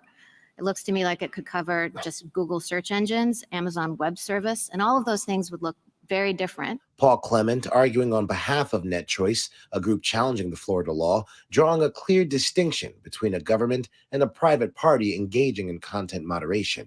Is it anything more than a euphemism for censorship? If the government's doing it, then content moderation might be a euphemism for censorship. If a private party is doing it, content moderation is a euphemism for editorial discretion. A ruling that would force tech companies to have no editorial discretion could affect their business model, which relies on curation to attract advertisers and users. A decision is expected in June. Ike Ajachi, ABC News, Washington. Well, I learned two things out of that. One, they butchered his name at the beginning because his name was Jachi, not Jockey. and two, yeah, that's crazy when they actually, I think they did better talking about the ramifications of this, because again, you're not just talking about something. When people think about censorship, they think about Twitter, or they think about Facebook. They don't think about Uber. They don't think about Amazon or Etsy or whatever, all of those different places. Yeah, it's terrifying, man. Like this is the beginning of the end. I'm telling you, if we don't stop them in their tracks. Well, that's what, one of the, there's a lot of discussion over censorship of platforms. And, the ugliest platforms out there are the ones with the most free speech. Free speech oftentimes is very ugly, because there's going to be a lot of objectionable things. And again, there are bounds. I mean, when people start doxing and things like that, obviously that is a problem. But there's going to be a lot of objectionable speech. You can tune out of the objectionable speech, but you don't want to have it turned off. There's a difference. Right. Yeah, give me a second here. I'm pulling up a couple of these. I figure on a long enough timeline, you're gonna be looking down the same rabbit hole we're talking about here when people start talking about bots and all this other craziness. I was looking at some of these questions that are being engaged right now. Check these out. Look at this question here. There's a few. This is when we're looking at this stuff too. You have to remember, like, the money and the power that is aimed at silencing people. Like this company that's doing this right here, they just went through a private round of backers. They raised $10 million just like that. And the people that are connected, so three of the big names that are connected to this company, that sounds like they're tortoise media. They sound like nothing until you look at, there's the former BBC News head that's part of it. There's the head of the Wall Street Journal and Dow Jones. And then you have Matthew Barzin, who is not only a U.S. ambassador, but he was also, he was like a financial chairhead, I believe, for the 2012 Obama campaign. So you're talking power behind these people, social and political power. Yeah. Check out their bot thing here. This is crazy. So these are questions that were actually asked of Johnny Depp's lawyers. And again, a long enough timeline, I can see this. It seems to always roll back around when maybe not the media will ask this, but definitely I imagine the hashtag buckle up. They'll be like, you people aren't real. You're trolls and you're bots. That always on the happens. long enough timeline. Yeah. Was So it Fight Club? Right. On the long enough timeline, we all What's the actual quote? I forget. Something to zero on a long enough timeline. Everyone's survival rate drops to It zero. drops to zero. That's it. Yes. I haven't seen that movie in a long time. I think I need to go back and watch it. It's a great It's movie. definitely highly quotable movie, you know, if nothing else. And I learned Definitely. about soap. You know, I learned a lot about soap. Maybe in the wrong ways. Very wrong way. So bots. This was part of a lot of questions. We haven't been privy to all the questions yet, but this is some of them. So bots. We've commissioned independent analysis. We found out, by the way, the independent analysis included a woman named Christina Taft. Christina Taft actually builds bots. She publicly demonstrated 2 of them on her website. One of them was, she calls it a compliment bot, I think. I call it a conversation hijacker. It was demonstrated with a Jason Momoa conversation, and it added 10,000 comments about an Amber Heard in 3 hours. So she built that, and then she built a creepier bot that pretended to be celebrities, including Amber Heard. I was like, why would you build that? But anyway, we have commissioned independent analysis from 2 prominent data experts of nearly 1 million tweets containing negative comments about Miss Heard that were posted in 2020, 2021. The analysis found significant examples of inauthentic activity, including a finding that 50% of all tweets in the data set were sent from inauthentic accounts. What does that mean, by the way? We have no idea what inauthentic account means. That could mean you don't have a profile, you haven't tweeted enough, or as we've seen, they actually would say that if you tweeted the wrong hashtags. Again, hashtag buckle up. One day they might decide, hey, you tweeted that, you're not a real person. So 50% plus. Examples of coordinated inauthentic behavior include hundreds of accounts sending thousands of identical messages. That includes, again, like if you were to send out hashtag buckle up, that's all you sent. Hey, you get 1,000 people sending that. They call that bot behavior. Oh man. So hold on a second. This could be the next target. Like, yeah, that's what that's why I thought this was that's why I thought it was a good discussion point. Yes. With this, and not a separate discussion point for another live stream, because I see, you know, again, it all overlaps. And they gave, give me 1 minute here. They gave examples of what they said was inauthentic. They said, so there were people that would tweet at certain companies, and they would say that this company backs DV from a female abuser. You know, that, like a statement, again, I'm paraphrasing, but they said people that were tweeting something like that was uniform to a company, that proved that they were inauthentic accounts. I was like, well, then it gets into, this becomes it becomes fodder for other things that it's not about. And again, this can be attached to anything. They start saying, well, examples of suspected paid for trolls switching from supporting right-wing Chilean politics to supporting Mr. Depp. It's like, what? Chilean politics? Right-wingers? What does that mean exactly? And a concentrated bot activity around November 7th, 2020, in the immediate aftermath of Mr. Depp announcing that he was leaving Fantastic Beasts. So I'm sure you remember that day. You remember the day when Depp posted that Warner Brothers had pushed him out, and you remember the reactions? Yeah, they're saying that. I don't remember the reactions because I wasn't on Twitter back then. Because what year was that? That was 2020. I had 800 followers on Twitter back then, man. Can you believe it? It's insane how far we've come. I know, man. Like I have to thank Elaine Bredehoft. After she was like, that umbrella guy, I went from something like, I had about 50,000 because of covering, but it blew up. It went like to 130,000. It's like, holy crap. But the main conclusion is that bot activity and suspected paid for troll activity, paid for, you notice that they've been, so I got questions from this place too. And they heavily alluded to the idea that I was being paid to cover. Speaking of, sorry, you reminded me. I was live on Sunday yesterday, and somebody accused me of being paid off by Jeremy to do that live. Oh my God. It's starting. It's already starting. There you go. There's the proof. Yep.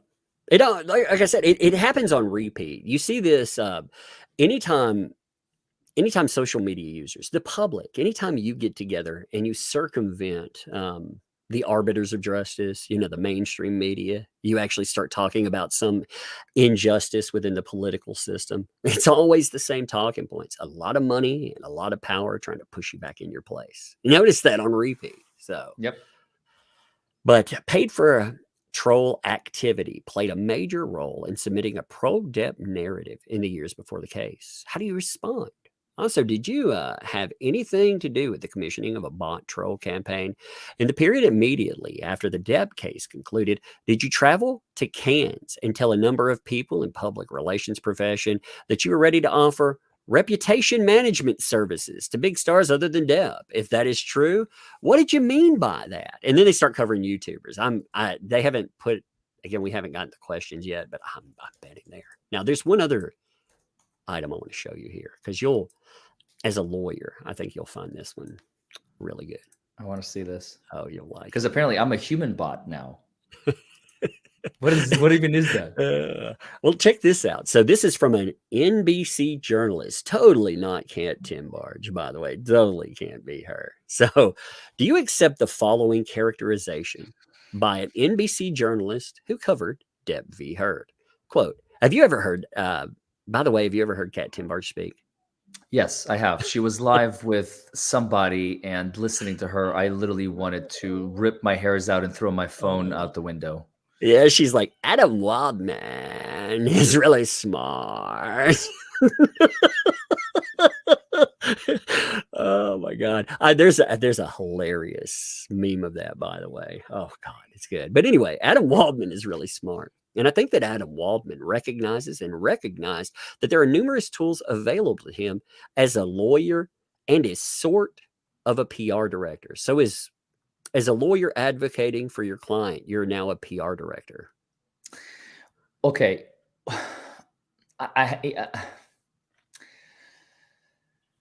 You never, as a lawyer, want to find yourself in a position where you're wearing both hats. However, I shouldn't say don't want to be found. No, that's the wrong statement. You want to be careful if you're ever a lawyer and you find yourself in the position of a PR director. Why? Because now, I mean, look, let's say there's a story with a lot of media attention. The moment you walk out of the courthouse, Mr. Foreman, would you like to make a statement? Mr. Foreman, we have questions for you, Mr. Foreman. Can you spare a second? Yes. Okay, Mr. Foreman, here's the question. Do you believe your client is innocent? Do you believe they're guilty? Like, tell us everything. It's like, okay, first of all, I can do no comment, or you can do like, I don't want to talk to you, which is the smartest move.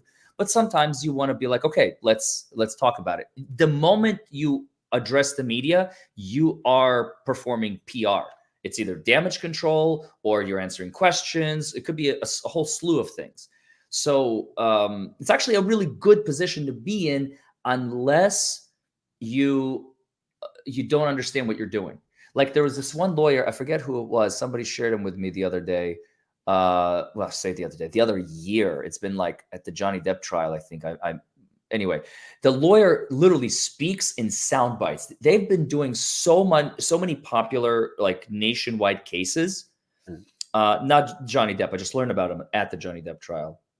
And it was like, Larry, you should like listen to them and practice and understand this is how a lawyer speaks about a case. So they literally speak in sound bites. That's like, amazing. I wish I could speak in sound bites. That'd be awesome, though. I don't know how to do that either. I ramble. Hey, let me tell you a story about. That's what I do, man. And I'm Southern again, so I speak slowly. Unless I'm really excited, then I speak very slowly.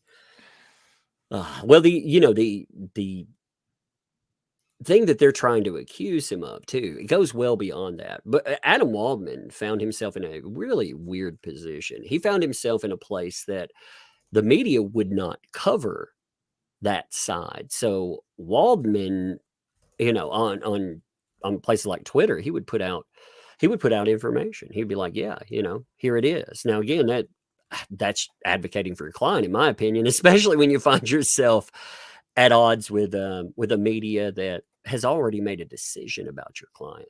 Like that's the Depp case is such a I've never seen anything like it, just to be honest. I've seen some wild cases, but I've never seen a fully adversarial mainstream media. I've never seen so many political figures that are adversarial. I've never seen anything like it. So, you know, what they're trying to say is PR director, and that somehow led you into bot trafficking. Now, this gets better. So check this out.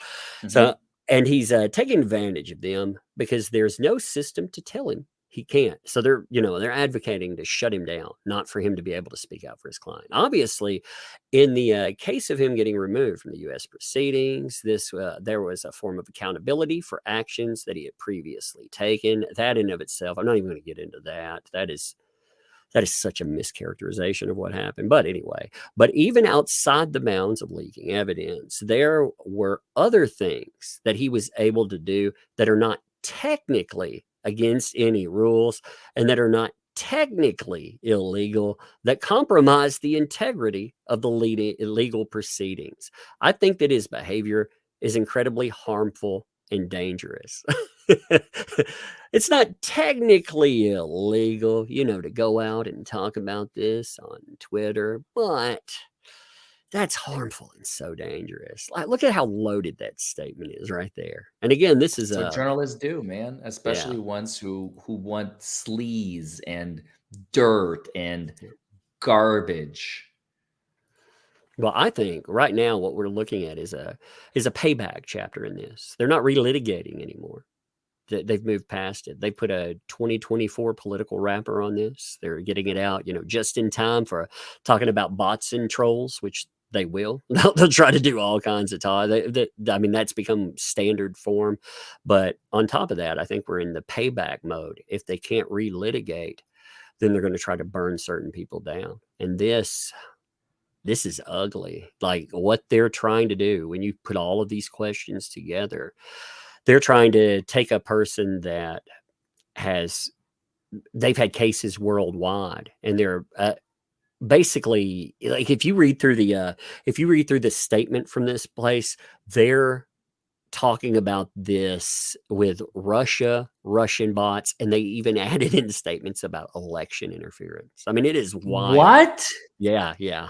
I mean, the podcast, by the way, drops tomorrow. It's going to be a 6-parter. I definitely want to check that out.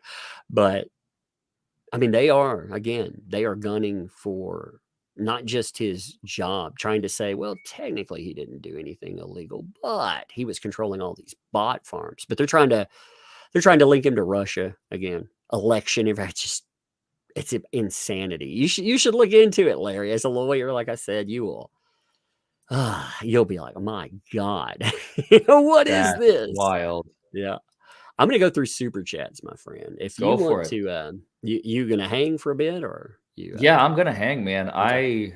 I'm in it. All right, brother. All right. Double Karma. Thanks for the 2 there. # buckle up at Grudge Judge. Grudge Judge. That's another one that we got going on. I like that. Tammy, thanks for the $3 super sticker there. That's awesome. Thank you. Ellen, thank you. Welcome. Thank you for the membership. Welcome to Tugs Thugs, by the way. Fallen Hero also. Thank you for the $3 super sticker. Appreciate that. John, what's up, John, man? How you doing? Thank you for the 5 gifted memberships there. Boom. I like gifted membership. I think that's the greatest thing ever. Honestly. Frosty Pepper, AK. Thanks for the 18 months. # buckle up. Justice for what the Hales. Indeed. Fallen Hero, thank you for the gifted membership. Also, Frosty, thank you for the 5 gifted memberships. Thank you for that. Sandra D, thanks for the 10 there. I heard the story about an unbelievable judge, but how did the Hales story start from the beginning? Could you ask them? I'm definitely going to ask them. And Larry, again, in his interview with them, I thought it did a very good job. Again, you got to remember, this is starting at 0 point. Like Larry had, well, I don't need to speak for you in this, but as far as your understanding the case, had you really known much about it in? Were you going in pretty much blind? I went in blind. I will toot my own horn for just 3 seconds. I am lucky and blessed, and everything that has led me personally to this point right here I am able, because of I'm in my 11th year of practicing law, I'm able to take very dense information, at least from the legal sense. Factually, sometimes it may take a second, absorb it, and be able to regurgitate it and understand it and speak it and explain it and teach it in a very, very short period of time. That's my lawyer brain kicking in. Did it take you a long time to get to that? Did it take Taking you a off my while? soapbox. How Yeah. long did it take you to get to that point? 11 years. 11 years. Maybe, I mean, if you want to count college and 30 years, 30. Yeah. I mean, I've been looking at, just again, an outsider. I come from a mental health background. So, no law, anything in there. I learn it on the fly from you guys. I pick up pieces here and there, but absolutely no real knowledge of law except what I pick up. And God, you would think some laws, I learned early on too. You might think some things are common sense. No, they're not. They're not at all. The law is convoluted and there's so many problems in it. Even lawyers sometimes, I notice, you're like, man, what the hell? Like you said, you've got 30 years experience in that too. Yep. All right. Ghost Vapor. Thanks for the 10 there. At DUI Guy. The call you got was from a guy that works with Trilogy Media, doing those calls with people trying to scam people. When I get home from work and have time to find him, I'll email. It'll be interesting. I want to know, for, like I said, for sure, we're legit. I don't really see how that. I'd be curious to see how that fits in, because again, I read the call there, and the call, yeah, I guess you're talking about maybe them trying to blackmail Larry into silence. Is that what you're talking about with there? Like a scam? That's what it sounds like. Yeah. Yeah. That's literally what they're doing. Yeah. Well, I mean, hey, you've stepped into a hornet's nest of scammers. So I wouldn't be surprised at all, man. Renee, thank you for those 5 gifted memberships too. Thank you for that. Jay, thanks for the $10 super chat.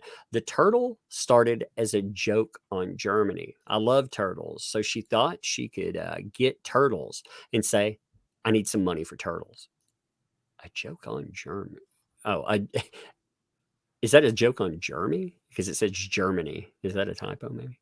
Probably. I'm trying to say Jeremy. Yeah. Well, I know how sometimes every now and then, I've not seen it yet. There was a time when you couldn't type in like herd, like Amber and herd, like as a hashtag into a chat. So I will assume it's a typo, but man, sometimes the YouTube algorithm gets crazy. They'll censor names and everything else. You never know. Fubar, thanks for the 5 there. The sad thing about all of this, the Hales channel helped others. Then this happened. Love to the Hales, hashtag buckle up. Yeah, one of the questions I want to ask them is, has that impacted the way that they perceive charity? I'm sure it makes them more careful, but has that hit them in any other ways as far as altruism is concerned? As far as I know, they're only getting bigger and louder, and it's perfect. That's good. That's the perfect reaction to it, Exactly. By the way, sorry to interrupt, but you see that link I just sent you? You guys are going to laugh at me, because while I'm also good at multitasking. Like I said, being a lawyer. Do you see that? Oh yeah, dude. You want to pull that up? Sure. Yeah. Is this live too? Is it live to pick up? It's live. You can. I just tweeted it. You need to add some colors, man. Add some more colors. Oh, there's more colors in other, like, what's it called? There's another shirt. Oh, maybe I didn't. I don't know. I'm terrible at this. Yeah. But at least No, it's getting started. Yeah, you can go in and you can actually edit that and add more colors. I'll keep that link and I'll actually put it in my I'll put it in the description. It's actually under the. Do you want to post it in the chat while we're talking? Actually, sure. I apparently I need to join the chat. I don't know why. It's a new computer, so I guess I need to log in here. All right, make sure it's not unmodded you or anything. If it has for some reason, I'll have to remod you.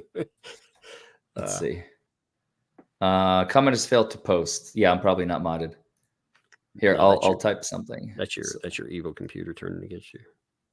Give me one second, man. The comments were coming in so hard and frisky. Actually, I think it locked up the chat on my it locked it up on my stuff. Give me a second. There you go. You should have it so you can like right click on it or whatever. I'm working on trying to pull the freaking thing up. I watch it on my phone because of my my Southern Podunk. Give me one second. My Southern Podunk freaking connection won't actually allow me to do much otherwise. So the logo is on the back. Somebody asked Sarah Marie. The logo is on the back. Okay, here we go. God, I already lost you, man. I'm looking for you. Actually, I see somebody else that posted it too. So I'm going to pin that real quick. I'm going to add Megan Fox's stuff, and I'm going to add merchandise. Again, it's pinned to the top. Buckle up. I like that. I'm going to leave that up while we're talking. That's awesome. I'm telling you, you add it to a mug, put everything, man. But that's my channel. That's not the store. But it's okay. It doesn't matter. Oh, I thought that was I thought that was the store. My bad. If you want to mod me, I keep spamming your chat. Okay. Yeah. There we go. Can you see me? There you are. I found you. Awesome. Yeah. I didn't know you weren't modded, man. That's weird. Maybe you got it unmodded. You know? I must have. I mean, YouTube is so weird. It is. That's what I mean. All right. Now you're modded. Now post it, and I'll pin it. I'll pin it to the top. One thing I love about live streams too is you can watch like how technically deficient, like for me, you can see how technically deficient I am at some of this stuff. I've only been doing this for 6 years, so I know the feeling, man. It's like, man, can't you get good at this, man? I thought you should have seen me when I started. I like that though. I like your idea for that. Again, you need to put it on a coffee cup too. Then I can drink out of my buckle up one. You can drink out of your tug mug, and I can drink out of my buckle up.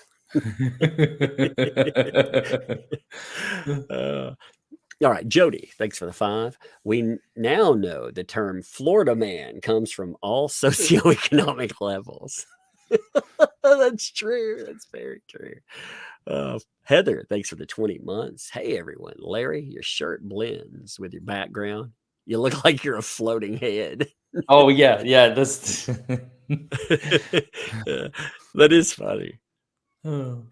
Let's see. Diana, thanks for the 20 there. My 3 favorite channels, Jeremy and George, don't deserve this heartbreaking situation. They don't. No. Even if I didn't like a description of a channel, they wouldn't deserve this. But people doing good deeds, trying to actually, there's a lot of dark content. There's a lot of ugly stuff. And then you need a bright place. You need somewhere that you can just stop and enjoy it. And again, somebody teaching other people how to be their own bosses, actually trying to help out charities and stuff. Yeah. But it's always the good ones. And actually, that's a great place, though. At least we can rally behind. We can all agree, hey, they're doing good works. They're not controversial or anything like that. So anybody that looks at them and thinks, my God, they deserve this, you're absolutely in the wrong. Yeah. Chris, thanks for the 5 there. She and the girl live in a shed with an outdoor restroom or a bucket, they say. And Crook lives illegally in an RV on the property with a bucket, with an outdoor bucket. Really?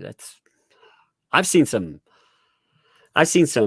southern lean-to, pretty bad places, but I mean, that would take the prize there. And especially like a 4-year-old, putting them in that, moving them voluntarily to do that just for all this. That's just for money, just to milk them for content. And now it's like, well, yeah, she needs medical attention because she doesn't have access to medical services because you took her 2 hours away from the closest doctor. I light my cigar, by the way. I saw somebody in there. They were like, "You're wrong, ripping." No, I'm not bong ripping. I'm lighting a cigar. Pass the doobie, bro. Yeah, exactly, my friend. Hashtag buckle up. Hashtag buckle up is going to be a wild ride, bro. Oh, Lord. No, I got my side. It mellows me out a little bit while I'm talking, Nice, smoke a cigar, like hang out, enjoy it. Good for you. Well,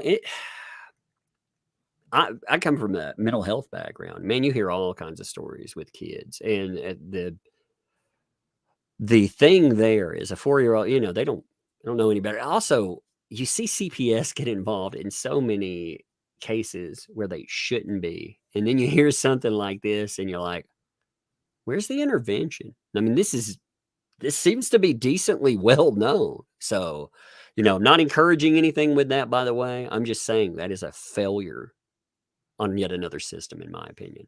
Definitely. Vanessa, thanks for 5. Hey, Tug, can you please slow the chat? Did that by there. That was a hilarious thing. I'll try to remember that going forward. If there's a lot of people, I'll slow it down. Sandra, thank you for the 5 gifted memberships too. Appreciate that. Thank you. Lilith, thanks for the 2 there. We call her Lynette. Yeah, I noticed that quite a bit. Lynette. Urban Interface Living. Thanks for the 5. Stop using her name. Every time you say her name, she is using it against the Hales in court. What about Lynette? Am I supposed what that certain person? See, Doug, I have to interject here because it's like if the moment we stop doing that or start doing that, yeah, we are giving the Thomases power and credence. And I'm sorry, and Jeremy, okay, listen, I hate to say this, but it's true. I hope, and Jeremy, I'm sure hopes that Judge DeThomasis locks him up for what DUI Guy said on his channel about Judge DeThomasis. I pray to God because he's going to become a martyr and he's going to get 10 million subscribers in like a week. Yeah. He will have a flood of money come in is what it is. He'll not just have the success because he will put on a national platform. Because people will see him as a martyr, as he didn't do anything wrong, and he's going to be put in jail for doing nothing wrong. You don't do that's how you become a communist regime, a totalitarian regime. And I'm sure Jeremy will own it because it's horrifying to even think about. And again, I say that tongue in cheek because there's no way that it's going to happen. There's a 0% chance it's going to happen. It's frightening that we can even entertain the question of, you know, in some weird alternative reality, you know, maybe, you know, this situation could set up something like that. That's I guess what I'm saying in that. Yeah. That's what's frightening with it, because maybe not with Jeremy, but you know, I mean, on a timeline again, when you start marching down where this goes, you know exactly where it goes. Yeah. Lisa, thanks for the 20 there. Larry and Tug, you guys are coming into this cluster storm without prior knowledge. Grace is given to y'all while you catch up. Indeed. Can you show the back of the shirt? Sorry, people are asking. Show the back of the shirt. Can you hover over it? Click on it. On the left, you see the little yes. right there. That's the back of it. Oh, yeah, there it is. Cool. That looks good, man. I like it. Thanks, bro. You did that also. Multitasking. That's awesome, man. Literally while I'm live with you. Not saying it's perfect. I'm not saying it's perfect. I'm sure there's a lot of things I got to fix, but hey. Oh man, you know, the first shirt I ever set up had a typo in it. Oh my God. The colors are available. This thing is stupid. Maybe it's still updating. I don't know. It probably is. It has all the colors available. I can't even edit it. I like the light steel, to be honest. I actually like that color. Thanks. Yeah. I do. I like that. I like it how it offsets. I think that looks really good. Thank you.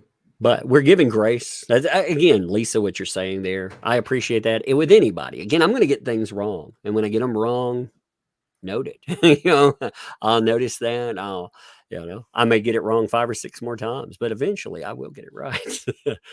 This is an onion, though, with a million layers. Yeah, when you're stepping in, this is not like a typical case. You know, normally if you had 9 months on something, I could catch it up in a day. You know, there wouldn't be that much. There could be a few here and there's. There might be some depot. I need to catch all that stuff up. But this in and of itself, it's wild. And, you know, if you're talking about a miscarriage of justice too, you want it to be wild that way because it resonates with more people. When you look at it, you're like, my God, this is absolutely crazy. So it all seems to circle back to Otter Creek connections. Linda, thanks for the 5 there. No statement attached. Plenty of statement and backing. Thank you. Lisa, thank you for the 2. Signs all over town. Jeremy, the Ohio arpist, I'm going to say. That's, oh my God, man. That's what crazy people do, though. They do that. Yep. That's one of their first go-tos. You know, it's one of their very first go-tos, because the worst thing you can call somebody in the world, you know, right now. I mean, if you disagree with that, well, when you look in prison hierarchy, who are the people even prisoners actually look at as the low rung, as the people that they even detest, the scummiest people on the earth, like, look down on that. So yeah, I mean, that can have real consequences. Especially, it's very dangerous in a small town, because some of these redneck justice exists. It very much. I know that for a fact. I've seen some crazy stuff come out of some of these places. Linda, thanks for the 2 there. I also use, ever when I'm on the phone, I'm Linda to Zever. Am I saying that right? I'm going to butcher anything like that. So I'm so apologize. Taryn, thanks for the 5. Larry, you must say, I don't, what is that? UGBH, like Jerry? Yeah, like Jeremy does. I need a laugh. What does he say? It's What? like, oh, like something. Ugh. Oh, like that. Oh, like, Ugh. That's, oh, wait just a second. I got a kid entering. Yes, ma'am. Hey, guess what audio just tattooed on me? Is that a boat? Yes. Oh my Lord. Hey, y'all go upstairs for me. I'm almost done. Hey, I'm tattooed too. I see you. You've She ink did it tattooed herself. yourself. Yeah, I see that. All right. Well, hey, tattooed me. y'all go play and we'll watch a movie in a few minutes. Okay. You watch a movie with me. Yes, ma'am. I'll watch a movie with you for sure. Oh, I man. want to be in the same room. As Yeah, that's my little ones. That's Oh my God, they sound so cute, man. yeah. Oh. That's my 4 and my. Hey, you want to say hi real quick? Yeah. You want to say hi? Come here. Just say hi for us. Hey, I just want to say I just got Okay. tattooed by audio. Yeah, you got it. Hi, Lug. How are you? I got to draw myself. Yeah. Oh, you drew it yourself? That's awesome. All right, well, say hi and then you can jump. Jump high. Yeah. Jump high. I said- bye. Okay. I said you can say hi and then you can jump, like meaning jump off. And she said, yeah, I'm gonna jump, and started jumping around. I was like, that's not what I meant. Oh my God, that was the cutest thing I ever heard, man. Jump. Okay. Hey, y'all. Hey, get a tattoo audio and make it the worst mistake you've ever made. All right. Well, hey, y'all go play for a minute and then we'll do our thing. No, you jump. Okay. Oh my God. They're hilarious. They'll take over too. I have to be like, no, go. Oh, I can see that happening. Oh, for Yeah. sure. Yeah, they do. I saw somebody spreading. There was a video today. I don't know if you caught that, where somebody was like, this guy is not a man. It was a guy at, I guess, a Taylor Swift concert. He was dancing around with his kids. And I was like, man, you can tell that was posted by somebody that has never been around. It was like a guy with his 3 daughters. And I was like, man, my I've daughter's seen that. I've seen that. Yeah. yeah. So I was, he was having a good time with them, encouraging them. And I was like, man, you know how many times I've had my fingernails painted all the way up to my knuckles, or whatever. I've been a pretty princess for the day. If that's the best stuff you can do. It sticks. One with you. day I will. I'll that's have good, some man. of my own. I can't wait. It's it's a huge responsibility, but it is life-changing in a good way. See, Linda, thank you for the $2 super sticker there. Appreciate that. Chris, thanks for the $2 there as well. Requested attorney fees, was representing herself. Requested attorney's fees. Is that what you're calling her? That's funny. Susan, thank you for the $20 super chat. There's not a statement attached to that, but there's plenty of statement and backing. Thank you. Jody, thanks for the 10 there. Jeremy was told there must be 2 crimes against you committed by the person before you can get a hearing for a protective order. But Jeremy hasn't done any crimes. So how can there be a hearing? Is that a question? Yeah, that's a question. You want me to read it again?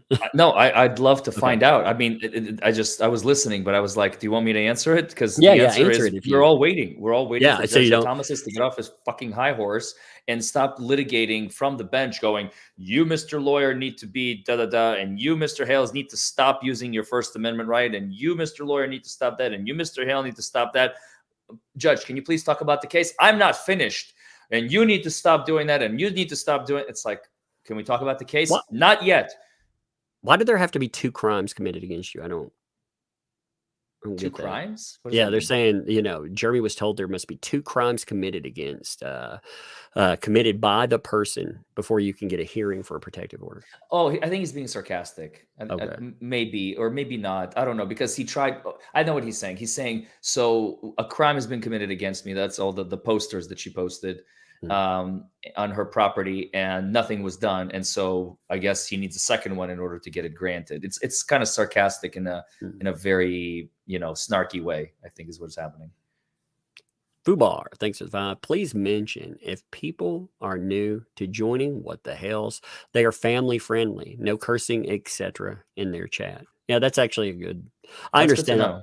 Yeah, yeah. For me, you know, if my kids walk in, yeah, that's when it becomes family friendly. But otherwise, you All know, hell breaks loose. yeah, yeah, indeed. You know, but I mean, that's good. Like I said, it's good to have a place like that. It's good to have a place where you can have family friendly content where everybody can be welcome. So yeah, Yes. if people are there, that is a good note. Linda, Definitely. thanks for the 5. Hoping you both will share with each other. I can never remember my passwords. Both their channel. I remember most of what they've posted. LOL. Diana, thanks for the 12 months there. Yay, 1 year. That went fast. Indeed. It's a year of craziness, I'll have to say. Michelle, thanks for the 2. I plead the 5th. That's I played the 5th. Oh, I forgot to say that's another thing. Lynette is the petitioner. Lynette is the one who filed for the stalking, and then during her deposition, she was like, "I plead the 5th," and then they're like, "You can't. It's not a criminal case. You petitioned this." Oh, okay, I'll answer. And then another question. I plead the 5th, Lynette. Okay, I'll answer. Like 100 times over. That's kind of awesome, though. Man, if you get a barrel full of stupid in there, though, it makes it so much better. Kayleen, thank you. Welcome. Thank you for your membership. Welcome to Tugs Thugs, by the way. Fubar, thanks also for the 2 there. Hashtag Fubar. Indeed. Indeed.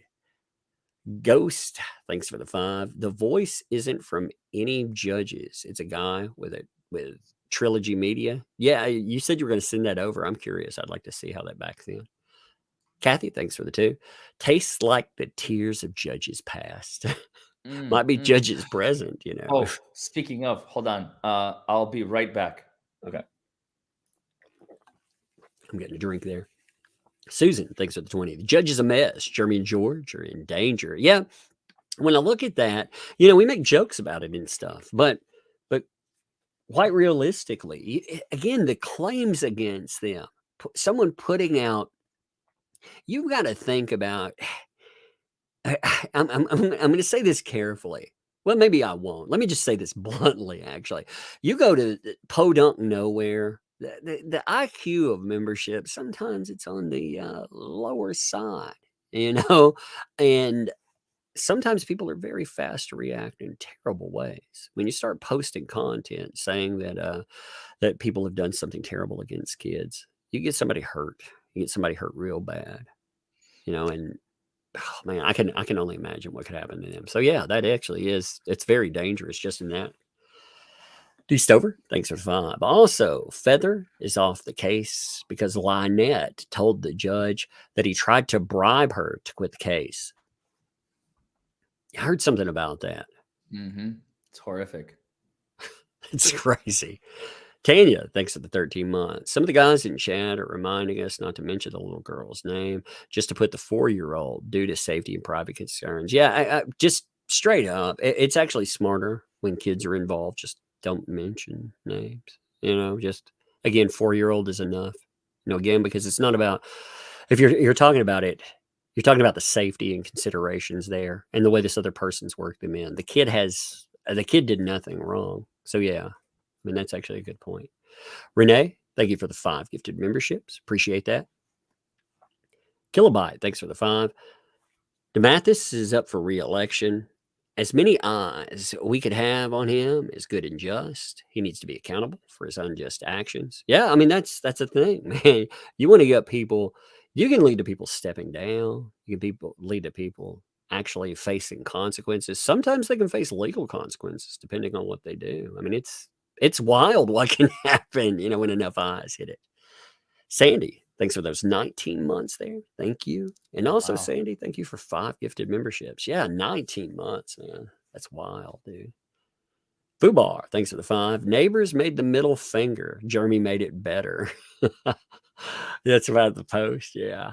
I'm like I said, stuff like that, I find that to be really funny.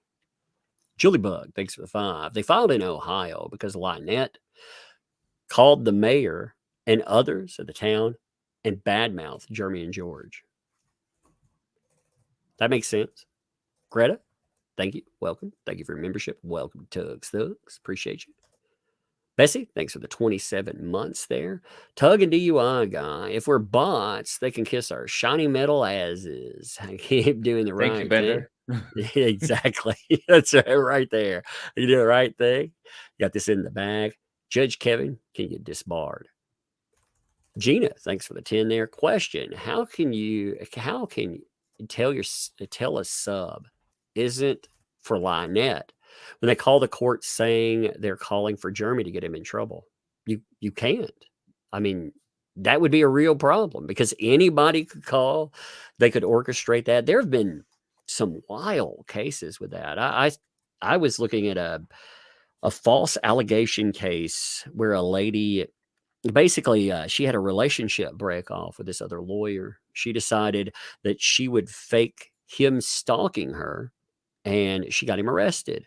When she was challenged on that, when they finally looked into it, she said, no, he violated me. So he was let go, and then he was rearrested. And then when he was let go, she decided she would fake a kidnapping. And all of those stages there, she was saying, hey, he's responsible for all of this. And in the first stage where she was faking the harassment, she faked thousands of accounts. Like she did it from one computer. She did it from a work computer. So can you track the IP address then? Is that how she got caught? Yeah, she did it from a work computer is what she did. Yeah. So she created her own harassment. And thank God for her being a moron. Sorry. I mean, that's just, we need more. He was arrested for stalking her. Then when he was let go, she said, again, I'm just saying he violated her. They rearrested him because they were looking at that. So she flipped the script. Mm-hmm. When they rearrested him, they kept him in jail for a couple of days, I think. They looked into that. They found out about the background. Then when she was facing legal ramifications, she decided to fake a kidnapping. She got an ex-boyfriend and some other guy together. She ended up, they called in like a kidnapping. She stabbed herself in the leg, pretended that she got away from him. It's a wild case. She ended up getting discretionary life. This is a UK thing. So discretionary life, they decided that could just mean a year. It's just up to whatever. Well, they said that was too harsh of a sentence for that. So they turned it around and they gave her, I think it was like 5 years. And, you can parole in like a year. So yeah, faking a kidnapping and fall. I was just like, oh my God. Did you see there was the one video circulating? I think I saw it on, I forgot who it was. Maybe Remy Legal, Chandler Remington. Let me see. I like Chandler, by the way. Good channel. Oh yeah, it's pinned. The woman literally beating herself with a hammer on her leg. Oh yeah. Uh-huh. And her forehead, and then she's like, "Oh, hit yourself in the forehead again," and she's like, "No, that one hurt too much." Yeah, like that case inflicting pain on herself, and then she's going to be blaming her boyfriend, ex, whatever, for domestic abuse. Yeah, she blamed a group of men actually, and she went on Instagram, I think it was, and they hashtagged it. Yeah, she was caught. At first, she was caught buying the hammer. I think it was. She was caught at like a Home Depot purchasing it, and then they were looking at the trajectory of the instrument because they found it. It was in her home, and then they found the video. So I was like, oh my God. And what was bad about it, though, people, of course, they believed her right off the bat. She was on social media. They believed her, and she, I think she accused 6 men, if I'm not mistaken, of running some kind of a kidnapping gang. Yeah, that's a case you should look at, man. You look at it like that's one that had some ramification, but when you think about how many lives were ruined and everything else, not really. Didn't really have that much, not much at all. Debbie, thanks for the 5. My first time seeing and hearing you. This is crazy. And it's a crazy case. And welcome, by the way. Appreciate you. Kimmy, thanks for the 2. Tug, do you permit YouTube channels redirect to yours? I do now, thanks to DUI Guy saying, hey, don't you have that set up? I'm like, no, I'm a YouTube professional. Of course I do that. Oh, it's too good. Reality is stranger than fiction, brother. Oh man. There's so many things every time. Deanna, thanks for the $10 super sticker. Appreciate that. Thank you. Jay, thanks for the 5. Sorry, Jeremy likes to do jokes. That night was a joke. I love turtles. After that video, Lynette bought turtles. Oh, okay. I see what you're saying there. So it was talking about earlier on. So Jeremy made a joke about turtles. So that night she decided she would go out and buy turtles. Oh, she's a copycat. Yeah. So she could get money. She was preying on what he likes. Thinking, Todd, I have to tell you, your audience this. They need to know this. She's a copycat. It just hit me. I just realized the kind of person she is. It's basically like everything you do, I can do better because you have an audience and I don't. And so the minute you say something or you do something, I'm just going to do the exact same thing. And I'm going to try and leech off of your celebrity. That's what it is. That's who she is, probably. Sorry. Sierra, that's Sierra very important. said something like here. Okay. Sierra said, DUI Guy and then Umbrella Guy. George on last night's live stream were both showing signs of severe distress mental health wise. If you guys can recommend help to them, it would be much appreciated. Well, off of that, I'll talk to them about that. That's my field. I'm in a mental health field. So I worked as a therapist forever until kind of burnt out on working with kids, and I mean, it messes you up a bit. So you people who can do that all their lives, I applaud them. I can't as a parent, I can't look at that every single day without it messing up my look and my outline. But if they need immediate help, definitely talk to a professional. If they need help with that, but if they just need some people to vent to, all ears, man. People can hit it. I can't say I can respond to every person. I get thousands of emails. I wish I could, but I can't. But I try. I definitely do. But if you're in distress and it is severe like that, you do need to talk to a professional. And with this, all jokes aside, they probably do need to talk to somebody. Because again, like we were talking about at the beginning, it weighs on you. It weighs on you minute to minute, second to second. It is so stressful, and it has severe consequences. So, I'm gonna be right back, Doug. Like literally in and out. People are telling me that my video is lagging. Be right back. Okay. All right. Gloria, thanks for the 5. I'm sick. We live in a time where women can mean someone without question. It's disgusting and pathetic. A miscarriage of justice. Yeah, we pendulum swing is what it was. Let me add Larry back. Bam. Yeah, hopefully it's working now. Yes, you look like you're actually you're with us in this time zone. Amazing. Yeah, Lori was saying that it's terrible that people like the hammer thing. People can just come out and do that. Unfortunately, it's a pendulum swing. People felt like there was no justice for victims, and it swung too far the other way. It became everybody just believes anything, and you can give empathy if somebody says, "Man, something terrible happened to me." I see no reason to question that. If they point a finger at somebody and said that monster did that to me, yeah, that's a problem. So, can Jeremy get a change of venue? There's a question there. It may not yet be necessary. So, from a legal perspective, a change of venue is required when you have exhausted all judges in that particular venue, or they all have to recuse themselves, or you cannot get a fair shake if there's like a jury that's going to be going to a jury trial, which is not the case here because this is just an injunction for stalking filed by Lynette against Jeremy. Then you're like, Your Honor, I'm not going to get a fair trial here. We need to move this to another county. So that's not the case here. The only way it would need to change venues, but you wouldn't even need to change a venue. It would be called, they would come in, bring in a special judge. Like what they do is they'll bring in these retired judges who preside just on this one case. And they'll be like, hey, can you fill in and preside over this one case, Your Honor, or formerly, Your Honor? And they'll be like, yeah, sure. And they'll just preside because they have all the time in the world, unless they're like practicing law or something. So simply having a judge step in on a temporary basis to fill in on this one case would be ideal. You don't need to change venue. That's too much. That's a little too much. I was curious about that. You know, people do bring that up. Hey, change a venue. You know, I'm not sure how easily that would be. How easily that would be done. Brock, thanks for the 5. Thank you both for standing up for what's right.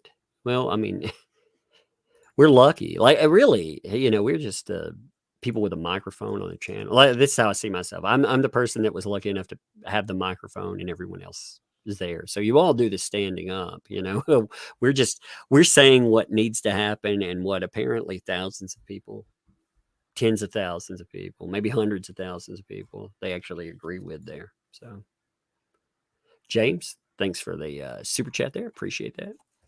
Linda, thanks for the $2 super chat. How can I send you a screenshot? You can send it to, send it if you're on Twitter. You can find me there. DUI Guy. It's there too if you're looking for either one of us. You can look up, just look up DUI Guy. Easy to find. At That Umbrella. You can find me there. Don't send it to That Umbrella Guy. Apparently he's a food critic. He gets I did not know that. Yeah. There's a food critic that apparently gets a lot of hate. I had to one time, this is a true story. There were people that were like saying terrible things about like his family and stuff. You know, they thought it was me, and they were threatening his kid. I was like, yo, you got the right, I never really thought I'd have to redirect somebody and be like, hey, threaten mine. But I mean, really, I was like, you're threatening the wrong guy here. That's pretty messed up. It's messed up you're threatening, and it's really messed up that you got the wrong guy. But yeah, you can look us up there, or you can go to the About section on any page. Is your email under your About section? Yes. Okay, yeah. So just hit that, and then there's like a business inquiry, I think, and it's got the email. Chris, thanks for the 2. Jeremy was attacked by the victim advocate's son. I heard some of that. I really want to ask about that. That's when I'm going to ask him specifically about, because that's crazy. It's insane. He said, thanks for the, thank you, welcome. Thank you for the membership. Welcome to Tugs. I probably would butchered your name just then. You'll get used to it. Debbie, thank you. Welcome. Thank you for the membership. Welcome to Tugs. I mean that for anybody. If you're new to the channel, I'll butcher everyone's name. Ted, thanks for the 2 there. The link to the Otter Creek playlist is below. The Otter Creek play. Is that on their channel? Yeah, I went through and was looking at all of their videos. If somebody has gone through all their material, if you kept up with this, if you think there are specific high points that you're like, you need to see this specific video, and this is one you need to introduce audiences to, send those to me. Like, don't send me like 50 videos or something, like 5 videos. If you're like, hey, these right here, these are explanation points, and that can be very helpful too, because again, there's even when they're describing what happens, there's things, there's so much crazy, who knows, they may leave out pieces of it too, that lived experience. It's great. Anyway, Kelly, thanks for the 10 there. Jeremy and George have permanent orders from Ohio and stopped by the sheriff's office on the way home. Annette and Crook came to the sheriff's office while they were there. Watch video, please. Send me a link to that. Like I said, I'm curious about that one. That's nuts. Thanks for the 10 there. Watching from Australia. So sickening what's happening. Indeed. Hopefully justice is served. It has to.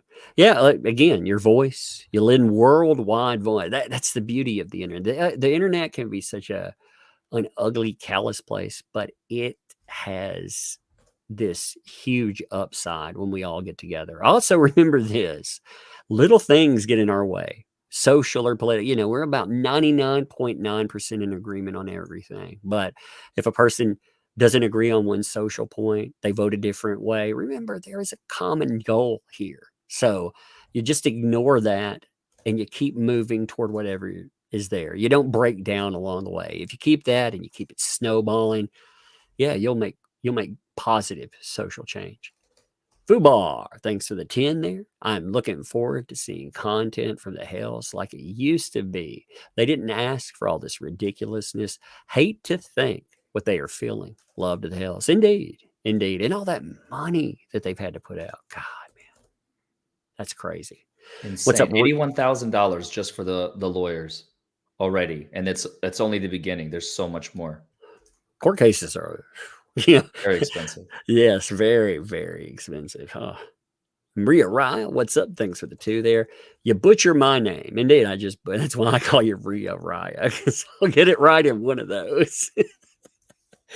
That's bad. I butcher names so badly that I can't remember how to pronounce some people's names sometimes. So I just call them by both pronunciations, I think, are the closest. And that is all the super chats. All right. You want to plug channel or anything like that? You want to plug the next appearance? Yes, most definitely. So first of all, as of the last 3-4 days, I have how many videos do I have? You want to pull it up on the Scanimatron or whatever. Scanimatron. I'm also technologically inept, Tug. Have you not known? Yeah, well, no. I mean, Scanimatron actually sounds very high tech. So let me share the present, share screen. There we go. All right. So if you want to, you ready to share it? I always ask that because sometimes people pull up stuff and because it's like, oh no. Yeah, exactly. Well, I've looked before and I'm like, man, I think those are DMs you're showing me, and they're like, oh my god, no. That has happened to me too, I believe. I remember I doxed myself when I was in the Johnny Depp trial on accident. I did that, being live for 15 hours in a trial. And you're like, oh my god. You're just dead by the end of it. Yeah. So thanks, Tug, for the opportunity. Obviously we have videos. So the last 4, this is the interview of Jeremy and George from Thursday. They were on my channel. They're going to be on Megan's channel tomorrow and on Tug's channel on Wednesday. This is my TLDR version, trying to sum it up in 20 minutes. This is the biggie. This is the 5-hour Megan and I were reading, dissecting, analyzing, commenting. I love when it starts on. You're every time you do it, you're like, yeah. Just replays it too. This is glory. You can't make this stuff up. Oh my god, it's amazing. To disqualify Judge Craig DeThomas. This is literally hot off the press. It doesn't get much better than this, folks. This is the motion that's going to be heard on Friday, and we dissected it, Megan and I. And then today, just before I went live with Tug, I made this video. It's 3 hours ago. It's already at 23,000 views an hour. This is insanity. Because he's the worst judge in Florida. He literally, his rating is a 1.1 stars out of 10, not a 1 of 5, out of 10. And the only 2-star review that he got is he's crap, he's garbage, he's this, is this, is this. But I like the way he dresses. So he gets 2 out of 10 stars. Well, at least he dresses nice. Oh, that's amazing. So his conduct in the courtroom, 1 out of 10. His dress, 2 out of 10. Well, and then, of course, if you go to videos, so this is the 5th video. This is the 42-second former Florida judge threatens me. I can play this, by the way, if you want. Yeah. Just because it's 42 seconds. Yeah, pull it up.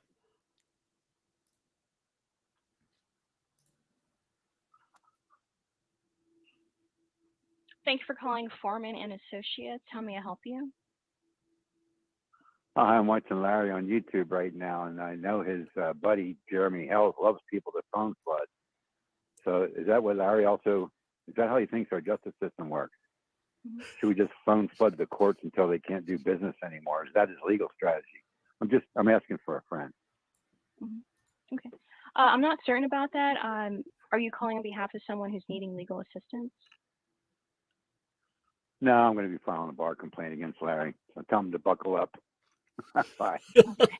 Hashtag buckle up. You better buckle up, Larry. I love it, man. Yeah, everybody though, for real. Check out the Megan Fox article. And the article. Check out the article. Megan released it today. Tomorrow we're on Megan's channel, and Wednesday Tug is going to have the Hales on. Yeah. So that's the timeline, and I have a couple more videos in the pipeline. I'm going to be making a separate video about the injunction that Lynette filed with the supplemental. That's going to be a 19-hour video, Tug, because there's like 500 pages or 400 pages worth of stuff. Oh, no, it's going to be awesome, man. It's going to be. And I also want to do, what did I say? I sent it to my, sorry, it's happening. It's all so fast. Yeah. There's this other, I want to do a video on which canons Judge Thomas has violated in this case. So that's another one. And then, of course, the Lynette injunction. So those are the two. Those are the two that are going to come probably tomorrow. Probably not both of them, because 3 streams in one day is going to be a little exhausting. But I'll definitely do 2 tomorrow. One on my channel, one on Megan's channel, and then one more. I'll probably do the Lynette's thing on either Wednesday or Thursday, because it's a long one. And we actually just shout out to my associate real quick, totally completely unrelated to anything.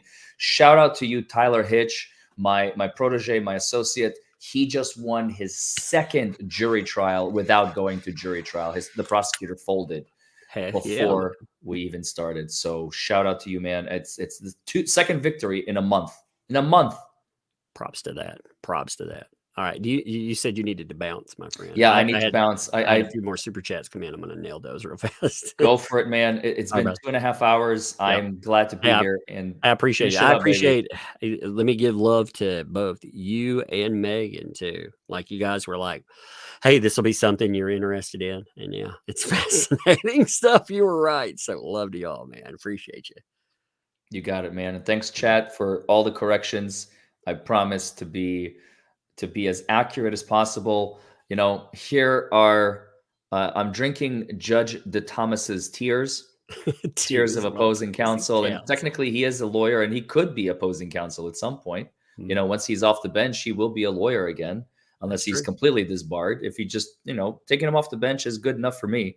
He wants to, if people want to give him money to practice law, if he still deserves that right, that's up to him. But these are Judge Thomas's tears that I'm going to be drinking. They taste like justice too.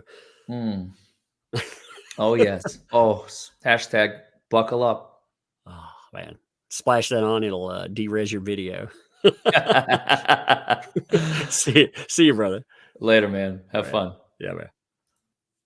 All right. Helen, thanks for the 2 there. No, he started buying storage units. Yeah, I wrote that in. So I was taking notes. I'm sure you could hear me typing. Again, everybody comes from a different background trying to put all this stuff together. I try to understand this puzzle. You try to make it, you can't make sense of the senseless, but you can put things in their place. And you can kind of see sometimes, you can see openings in it. Again, it's fascinating when you put everything in, and there's a lot of time to catch up. So I appreciate folks that have been helping out with that too. All of you. There's a lot of you. Shanna, thanks for the 2. The more I hear, so that is John Crook. You think that's the John Crook? Like I said, I'm curious. The way to do it, there's AI programs. If you do voice analysis, you could probably go in and do it yourself. But there are AI programs that will compare voices. Now, I don't personally know how to do that. I can play with music makers and stuff like that. I have a lot of fun with that, but I can't tell you how to do the other stuff. And C. Wilson, wow, thank you for the 50 there. Appreciate that. LOL, Bev the Lib. I'm getting used to all the players in this too. I mean, there are so many names. There's so many people. Again, I noticed Larry had a list of them too. I mean, again, there are a lot of people in there, and I do appreciate all of your patience while we catch up with it, because there is a lot. And if you've been keeping up with it, and the thing you have to remember is there's a lot for just a regular audience to catch up on. Again, if this stuff goes worldwide, that's how you make it go worldwide. You meet people where they are, and that sometimes takes a hot minute. Tomorrow, I'll probably put out a video on the Meghan article, because the Meghan article, in my opinion, is a big win. And the reason I would say that's a big win, it ends up trending #1. You have trending around Facebook. Again, that is winning. That's where you win, because when the public sees this, enough people see that, that's when you can actually force something to change. But anyway, I'm going to end here. I appreciate all you folks showing up. And we'll see what happens. Like I said, I'll drop a video on that, I think, tomorrow. And we'll just go from there. It'll be an interesting ride. And like I said, if you think there's certain things that would help catch up on that, certain specific, again, 50 videos or something, can't watch 50 videos, 5 or something like that, or specific ones that you think, man, this one right here, this is a point, or this is something people are missing in this, let me know. Appreciate that. Just mail it to me. Thank you. Appreciate you. Later.